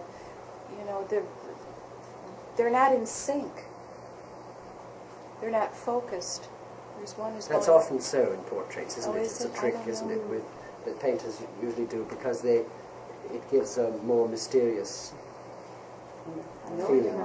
Knowing how faithful he was to detail and how intricate how he looked at things, it could be that as he was rendering his likeness so accurately that it was really the first time he had noticed how he was starting to look and was not that pleased.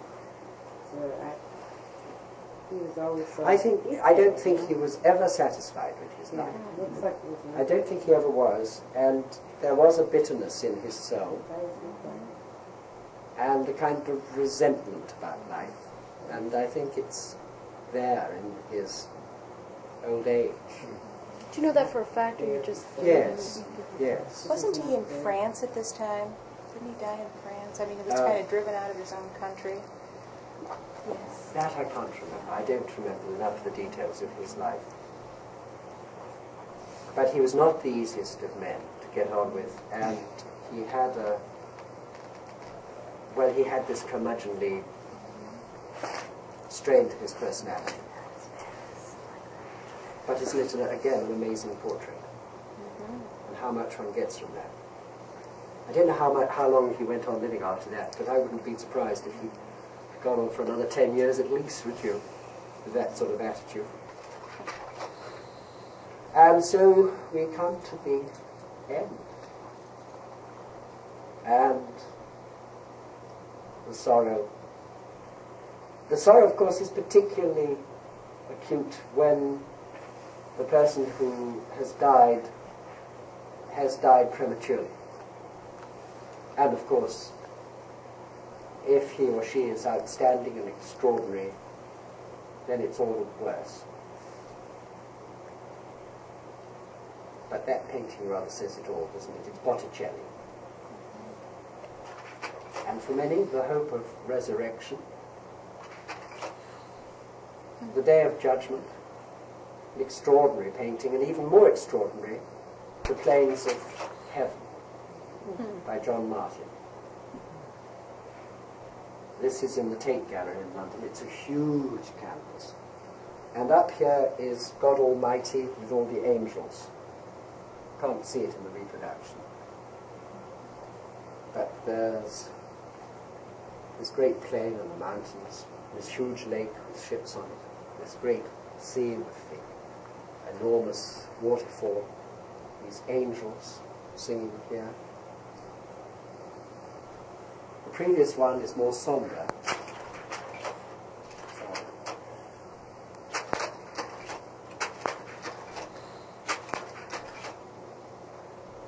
Because here are all the souls waiting for judgment. There's a celestial city here. And here are the people coming out of their tombs. The graph that I ended with is an interesting one and a reasonably hopeful one. You see, it shows that this is the American population. In 1901, 25% of the population was dead at the age of 24. And half the population was dead at the age of 58. But come to 1975, in a quarter of the population, you have to get to nearly 68 before a quarter of the population is dead. So you see, what is happening is that with better public health and better nutrition and so on, the actuarial curve is moving out in that direction. And I don't think that it's at all realistic to expect that the lifespan will be extended, not for the foreseeable future, and just think of the appalling economic and social problems that would create if we started to live until 150 or something like that. So I think that the majority of us are still going to die in our late 70s or early 80s. But what we can hope is that we remain fit and well and alive and committed until we get out here somewhere, and then suddenly go downhill and it's all over and done with fairly quickly. And we know now so much about what is needed in order to lead a healthy psychological and physical life, that it seems to me increasingly that as a therapist, one's duty is to adopt a holistic approach to everybody who comes into one's care. So one isn't just interested in psychic individuation, but one is interested in keeping the whole psyche and soma in balance and healthy and well and alive and fit for the full life span. And we know enough now to make that a realistic possibility that everyone should work towards. And so we end. Thank you very, very much for all